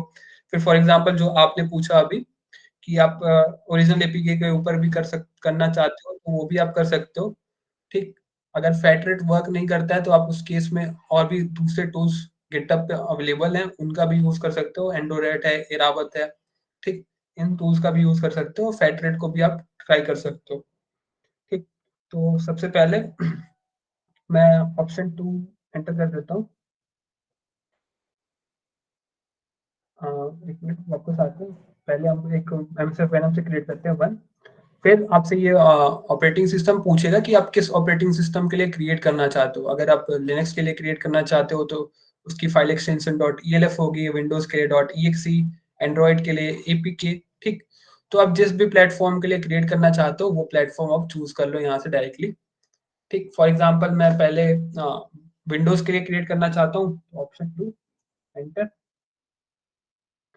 फिर आपको लोकल होस्ट की अपनी आईपी देनी पड़ेगी। अभी मान लो कि मैं अभी local host local area network के अंदर ही परफॉर्म कर रहा हूँ, तो अपना लोकल एरिया नेटवर्क की आईपी दे देता हूँ। अगर फॉर एग्जांपल आपको वाइड एरिया नेटवर्क के अंदर परफॉर्म करना है तो उसके लिए आपको ngrok वगैरह का यूज करना पड़ेगा पोर्ट फॉरवर्डिंग के लिए। ठीक, तो वो आप उसके बारे में और रिसर्च कर सकते हो। मैं इसको थोड़ा बेसिक ही रखता हूँ, तो मैं लोकल एरिया नेटवर्क की अपनी आईपी एंटर कर देता हूँ।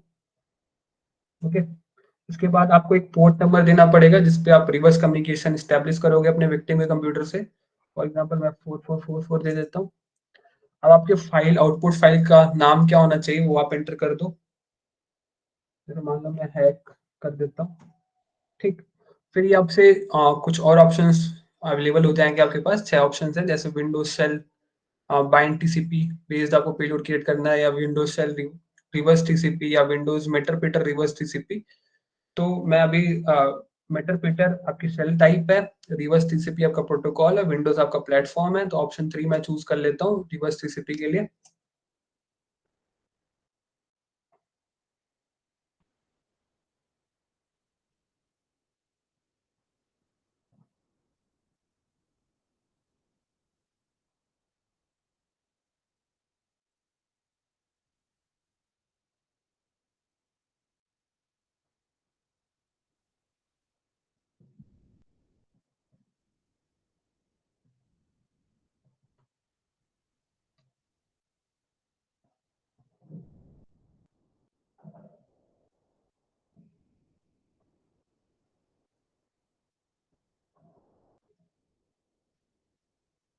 ओके, तो इसने हमारा रेड क्रिएट कर दिया है और ये इसकी लोकेशन स्लैश होम के अंदर ये इसने स्टोर कर दिया है hack.exe नाम से। तो आप उसको वहां पे जाके इसको एक्सेस कर सकते हो। और जैसे मैं अभी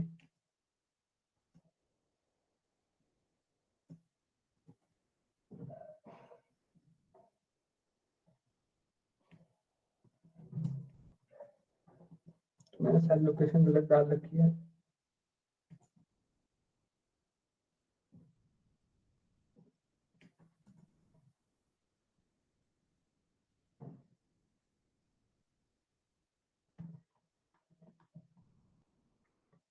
तो जो भी लोकेशन आपने क्रिएट करते टाइम एंटर किया होगा उस लोकेशन पे वो आपका पेलोड जाके स्टोर हो जाएगा।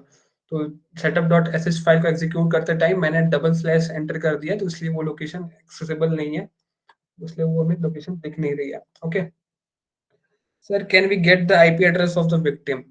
बिल्कुल, इसके लिए तो ये तो और इजी है आईपी एड्रेस अपने विक्टिम का ढूंढने के लिए। अगर आप कसार या कोई और रैट यूज कर रहे हो तो उसके अंदर भी आपको पब्लिक आईपी एड्रेस मिल जाती है डायरेक्टली। और आप सिर्फ आईपी एड्रेस ही गैप करना चाहते हो अपने विक्टिम का, तो आपको काफी सारे टूल्स मिल जाएंगे, जैसे उनका यूज कर सकते हो। मैं आपको दिखाता हूँ।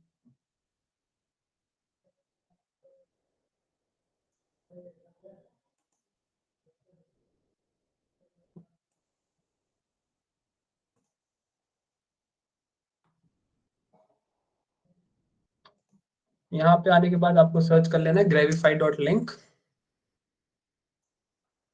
ओके, और अब जो भी चाहते हो, जैसे मान चाहता हूँ कि फैट रेट वाली यूआरएल इसके अंदर बाइंड हो जाए, तो ये ट्रैकिंग यूआरएल मैं एंटर कर देता हूँ, फिर क्रिएट यूआरएल पे आप क्लिक कर दो।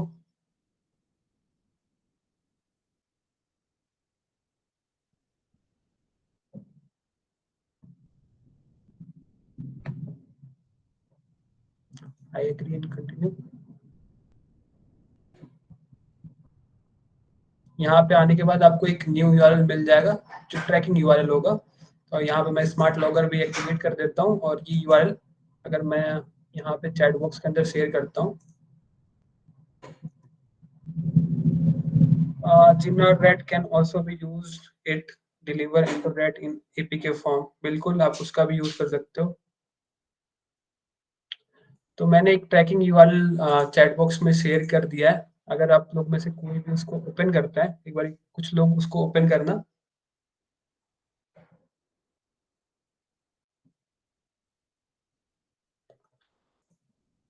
जैसे ही इसको आप लोग ओपन करोगे तो ये डायरेक्टली आपकी पब्लिक आईपी एड्रेस, आपकी ऑपरेटिंग सिस्टम का नाम, आप अभी कौन से जियो लोकेशन के अंदर हो, एक एस्टीमेट वो दे देता है।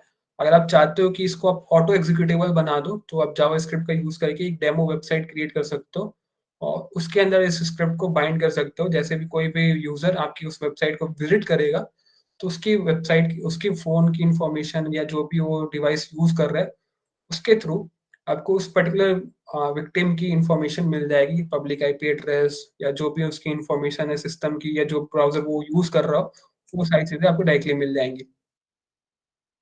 और भी काफी सारी सॉल्यूशंस अवेलेबल हैं, उनका भी आप यूज कर सकते हो, आईपी ट्रैकर वगैरह करके काफी सारे और भी हैं। ठीक, जहाँ पे आपको डायरेक्टली ऑप्शंस मिल जाते हैं कि उसको आप अपने ऐड कर लो अपनी वेब पेज के अंदर, जावास्क्रिप्ट कोड भी मिल जाता है। तो देखो कुछ लोगों ने इसको ओपन कर दिया, तो वहाँ पे हमें उनकी इंफॉर्मेशन थोड़ी बहुत मिल रही है, जैसे कि ये है पब्लिक आईपी एड्रेस उनकी, फिर ये लोकेशन और कंट्री सिटी दिखा रहा है, इंडिया प्रयागराज, फिर ये पब्लिक आईपी एड्रेस है उस पर्सन की जिसने भी इसको ओपन करा है, और ये फिर स्क्रीन साइज है, ये 60 हर्ट्ज पे है, कलर थीम या थीम क्या अभी डार्क थीम पे है, लोकल आईपी एड्रेस शो हो रही है। फिर उन्होंने फोन के अंदर ओपन किया था तो ये क्रोम मोबाइल दिखा रहा है, क्रोम ब्राउजर यूज कर रहे थे शायद। और विंडो ऑपरेटिंग सिस्टम ये एंड्रॉयड के अंदर ये Android 10 he by default show करता है, एग्जैक्ट ऑपरेटिंग सिस्टम ये फाइंड आउट नहीं कर पाता है। और टच स्क्रीन बेस्ड है तो यस, और काफी सारी और भी चीजें जैसे आईएसपी इनका ANI broadband service private limited है, ठीक। और रेफरिंग यूआरएल google.com था। तो काफी सारे केसेस में ये एग्जैक्ट लोकेशन आपकी नहीं डिटेक्ट कर पाता है, जैसे यहाँ पे देखो इसने बस आईपी एड्रेस यहाँ पे बता दिया, और बाय डिफॉल्ट ये कंट्री और ओरिजिन यहाँ पे न्यू दिल्ली इंडिया दिखा रहा है, ठीक। तो ये आपके डिपेंड करता है कि आप कैसे इसको यूज कर रहे हो। यहाँ पे स्क्रीन साइज आप देख सकते हो, तो 1366 इंटू 768 है, और ये क्रोम है, और ये विंडोज 11 ऑपरेटिंग सिस्टम के अंदर इसने यूआरएल ओपन किया है, ठीक। आईएसपी की इंफॉर्मेशन हमें यहाँ पे नहीं मिल पा रही है, ठीक। तो इन इन जैसे ट्रैकर्स का आप यूज कर सकते हो आईपी एड्रेस को ग्रैब करने के लिए। इज दिस प्रोसेस और attack required network to both victim और द अटैकर? हाँ, मतलब आप हिंदी में भी पूछ सकते हो।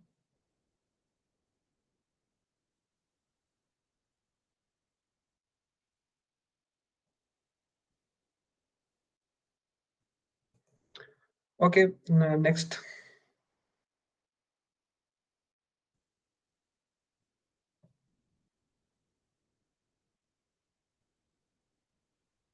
ओके, हाँ, मतलब आप बिना नेटवर्क के, हाँ, अगर आपका विक्टिम नेटवर्क में होगा भी नहीं, मतलब आप लोकल एरिया नेटवर्क की बात कर रहे हो या वाइड एरिया नेटवर्क की बात कर रहे हो, या आप ऐसा पूछ रहे हो कि अगर वो इंटरनेट से कनेक्टेड ही ना हो तो वो भेज सकते हो।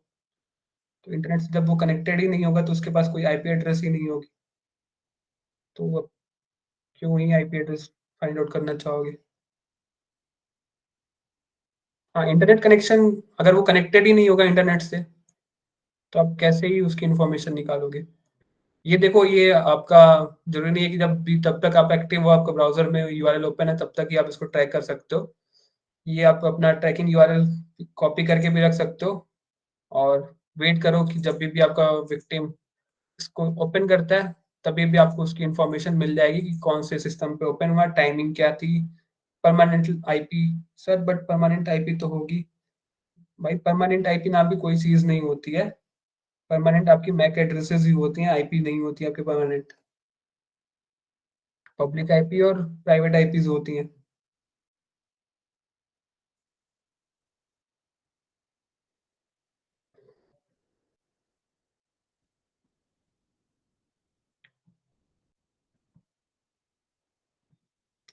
What else we can do with that IP address? देखो, आईपी एड्रेस से तो आप ऐसा कोई अटैक परफॉर्म नहीं कर सकते हो, अलग से कुछ आईपी एड्रेस की हेल्प से आप नहीं कर सकते हो। फॉर एग्जांपल, बस आपको आईपी एड्रेस चाहिए या देखना है, या ऑपरेटिंग सिस्टम के बारे में इंफॉर्मेशन चाहिए, ठीक। या आपको उसको डराना है कि भाई मेरे पास आपका आईपी एड्रेस की इंफॉर्मेशन है मेरे पास, ठीक। तो इस केस में आप आईपी एड्रेस निकाल के उसको डरा समझा सकते हो। बाकी आप सिर्फ आईपी एड्रेस या पब्लिक आईपी एड्रेस का यूज करके कोई भी अटैक परफॉर्म नहीं कर सकते हो।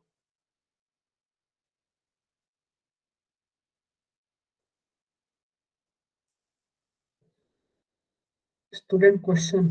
Sir, how can we be safe on internet that no one can monitor us or access our personal details? Basically अपनी पर्सनल इंफॉर्मेशन या डेटा को सिक्योर करने के लिए आप up to date operating system का यूज करो, और विंडोज सिक्योरिटी, एंटीवायरसेस का यूज करो। ज़्यादा से ज़्यादा जो भी आपकी इंफॉर्मेशन है उसको आप इंटरनेट पे अपलोड करने की, मतलब शेयर करने की अगर नीड नहीं है तो मत ही करो। आपको ये कुछ तरीके हो सकते हैं जिनका आप यूज़ कर सकते हो। अगर आप सोशल मीडिया प्लेटफ़ॉर्म पे हो, तो वहाँ पे अपने यूज़र नेम पे ध्यान दो कि आप अपना यूज़र नेम क्या रखते हो, ठीक? प्राइवेट अकाउंट करके रखो। ज़्यादातर जो फ़ोटोज़, वीडियोज़ हैं, अगर वो शेयर करना इतना इम्पोर्टेंट नहीं है तो मत करो। प्राइवेट शेयर या क्लोज़ फ्रेंड्स में ही उनको लगाओ। There are reel in which a person in comments mention the exact address of the person in the reel. How can we do that too? देखो भाई, वो जो रील आप बात कर रहे हो ना कि उसमें वो कोई कमेंट करता है तो उसकी आईपी एड्रेस और सारी इंफॉर्मेशन निकाल के दे देता है, तो ऐसा वो फेक है। वो रियल पॉसिबल नहीं है। जब तक आपके विक्टिम से कोई कम्युनिकेशन नहीं हो रही है तब तक उसकी आईपी एड्रेस नहीं निकाल सकते हो। अगर आप थर्ड पार्टी किसी अपनी वेबसाइट पर रिडायरेक्ट करते हो या लिंक शेयर करते हो तो वहां से ही आप उसकी IP address information find out कर सकते हो। अभी हम क्वेश्चंस को होल्ड करते हैं। हमारे पास एक क्विज है, उसको कंप्लीट करते हैं, फिर हम क्वेश्चन आंसर्स पे कंटिन्यू करेंगे। ओके, तो टोटल 10 क्वेश्चंस हैं और इस क्वेश्चंस क्विज के अंदर जो टॉप 5 होंगे उनको हम फ्री में साइबर आर्मर कोर्स प्रोवाइड करेंगे उनके मेल एड्रेस पे। तो प्लीज आप सभी लोग अपना रियल नेम से ही इस क्विज को ज्वाइन करना और जो भी विनर्स होंगे हम उनको कांटेक्ट करके इस कोर्स को उनको शेयर कर देंगे। वो ये लाइव क्लासेस के फॉर्मेट में ही होंगी तो वो इस कोर्स को ज्वाइन करके चीजें सीख सकते हैं। ओके, तो प्लीज आप सभी लोग अपना रियल नेम ही एंटर करना है इस क्विज के अंदर, तभी हम प्राइजेस डिस्ट्रीब्यूट कर पाएंगे। अगर आप किसी भी फेक नाम से आप अगर ज्वाइन करते हो तो वो फिर इनवैलिड ही होगा।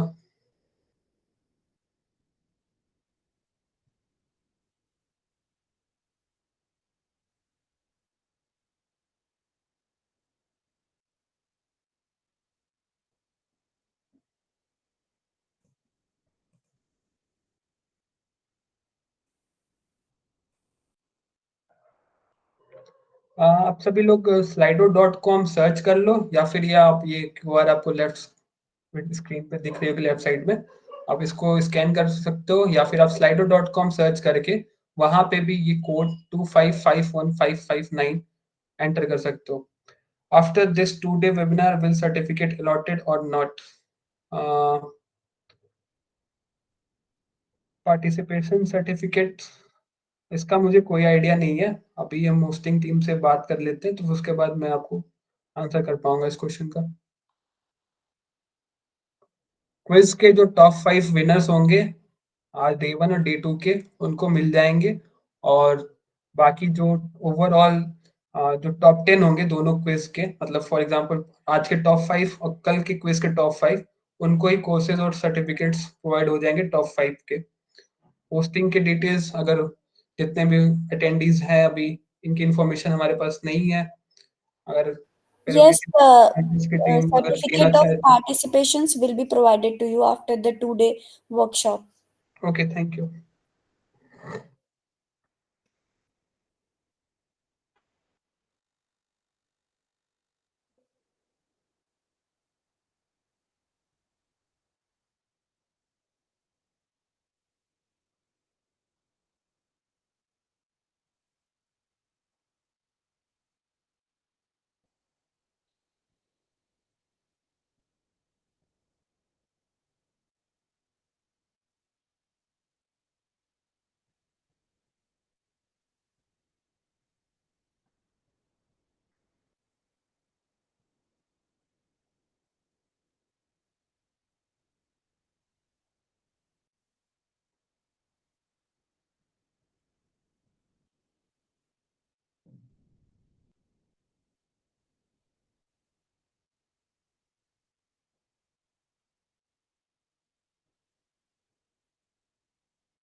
वेट, सभी लोग जब ज्वाइन कर लेंगे तो हम क्विज स्टार्ट कर देंगे।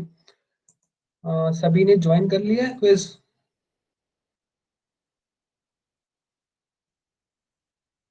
ओके 91 पार्टिसिपेंट्स है, अभी 83 ने ही ज्वाइन किया है, वेट कर लेते हैं।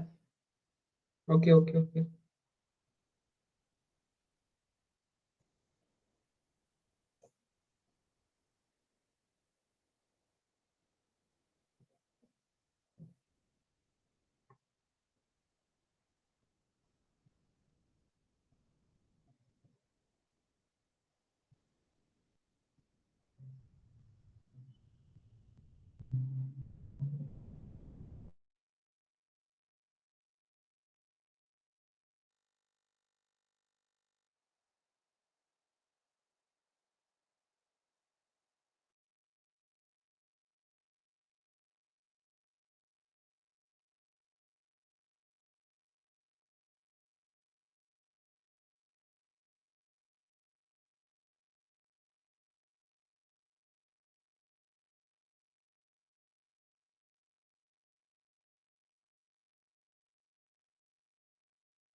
ओके हम स्टार्ट करते हैं। तो टोटल 10 क्वेश्चंस हैं और आपको एक क्वेश्चन का आंसर करने के लिए आपको बस 25 सेकंड का ही टाइम है। और हर क्वेश्चन में बस एक ही करेक्ट ऑप्शन है। ओके तो मल्टीपल ऑप्शंस करेक्ट नहीं है। Okay question number 1, what is the primary function of a remote access Trojan?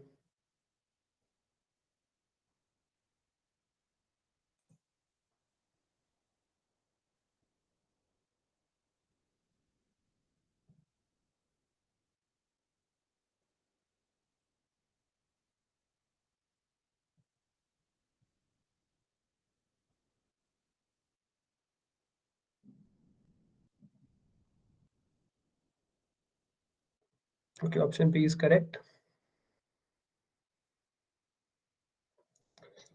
Rank 1 Saumya Rawat.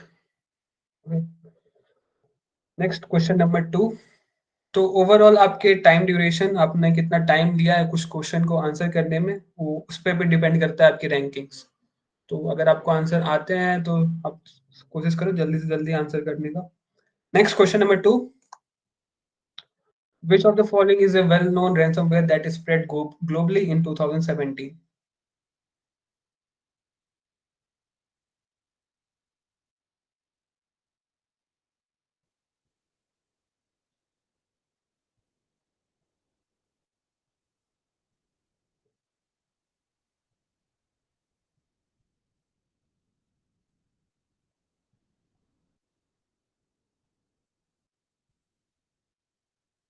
Okay option C is correct, WannaCry।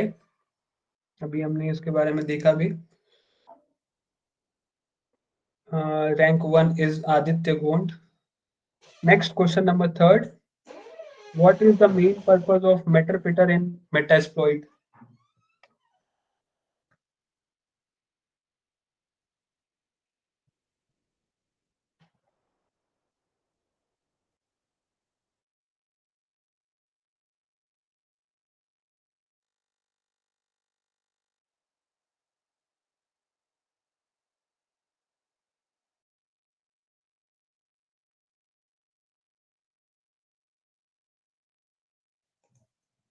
Okay, option D is correct. It is used to act as an advanced payload for the post exploitation. Currently, rank 1 is Nisu Verma. Next question number 4, How does WannaCry ransomware spread across networks?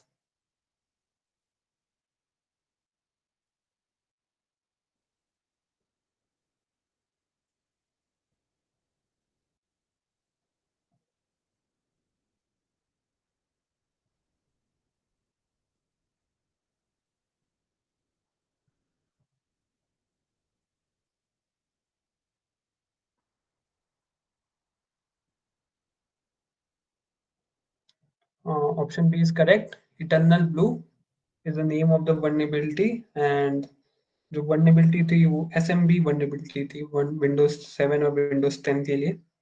Next question number 5. Okay, same. Nishu Verma is rank 1 currently. Next question number 5. What is the key sign that a system may be infected with a malware like rat or ransomware?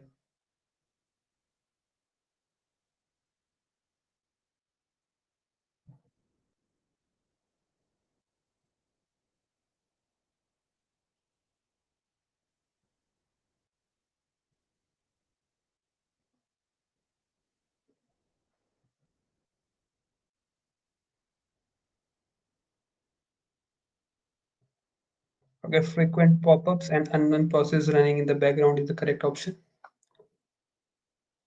Nisu Verma, rank 1. Next question number 6. How can users protect themselves from remote access trojans? My answer is not sent. आप अपने internet connection को देख लो तो थोड़ा internet issue की वजह से हो सकता है ऐसा.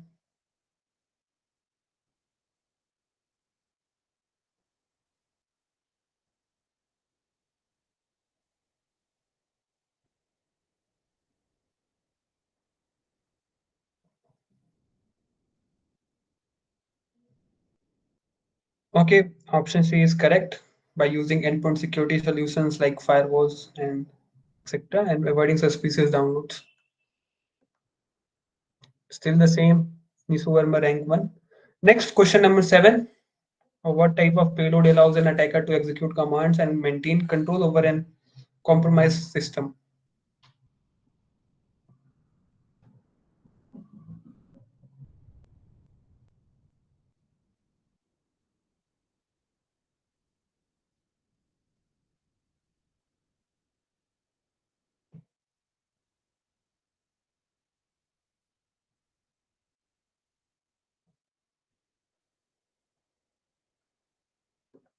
Option C is correct. Reversal payload.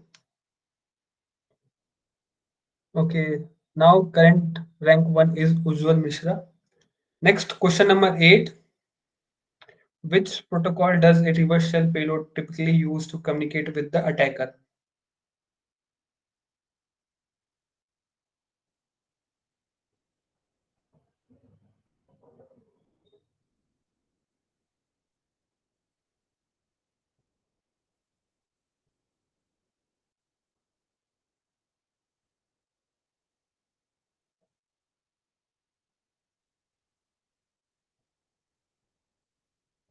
Okay, option A is correct. TCP/IP.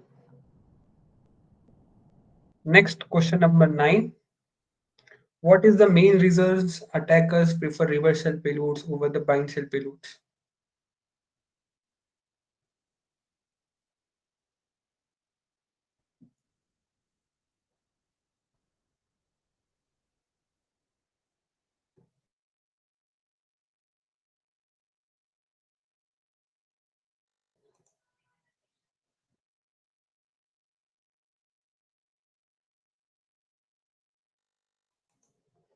Okay, option D is correct.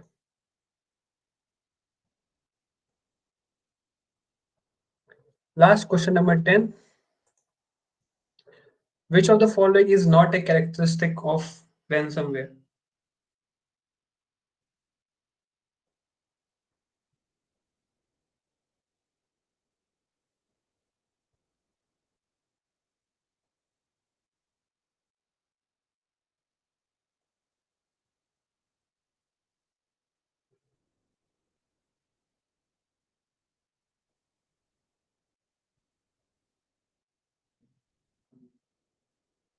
Okay, option C is correct, providing the decryption key before the payment. Okay, so these are the top 5 of the today's quiz. Congratulations to all of them.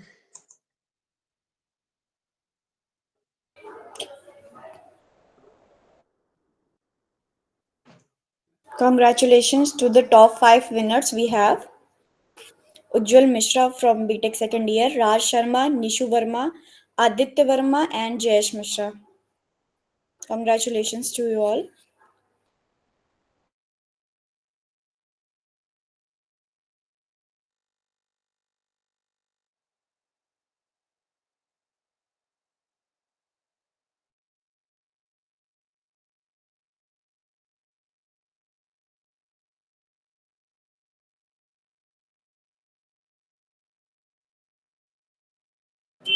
Hello.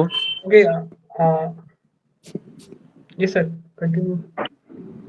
अ, जो लोग कल भी और आज को मिला के जो लोग टॉप 5 में आएंगे उनको हम लोग एक साइबर आर्मर का, जिसमें कि रियल टाइम पुलिस के सॉल्व्ड केसेस हैं साइबर सिक्योरिटी से रिलेटेड, वो हम लोग प्रोवाइड करेंगे। और जो टॉप 3 में आएंगे उनको हम लोग इंटर्नशिप सर्टिफिकेट ऑफर करेंगे। तो आप लोग आज और कल मिला के जो भी होगा टाइप और टॉप 5 का आप लोग एक रिजल्ट रख लेना अपने पास।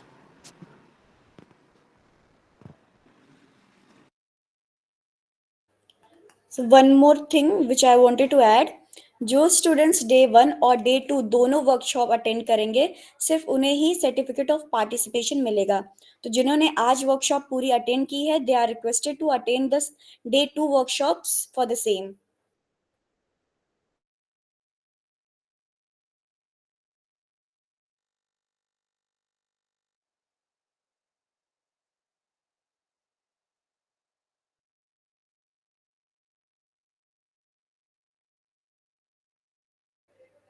Divyanshu sir, may I move further? Yeah.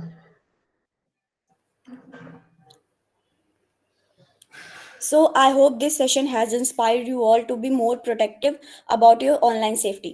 Remember, cybersecurity is not one-time task but an ongoing effort. So, let's implement these learning and spread awareness among our friends and family as well. Before we end, I would like to extend my heartfelt gratitude to our speakers for the insightful session and their time and knowledge. And of course, to all of you being such an amazing and engaging audience. Your participation made this workshop even more valuable. That brings us to the end of our cybersecurity workshop. Stay tuned for the day 2 workshop to get your certificate of participation. So, wishing you very all the best. Stay curious, stay secure, and always keep learning. Thank you once again, and have a great day ahead.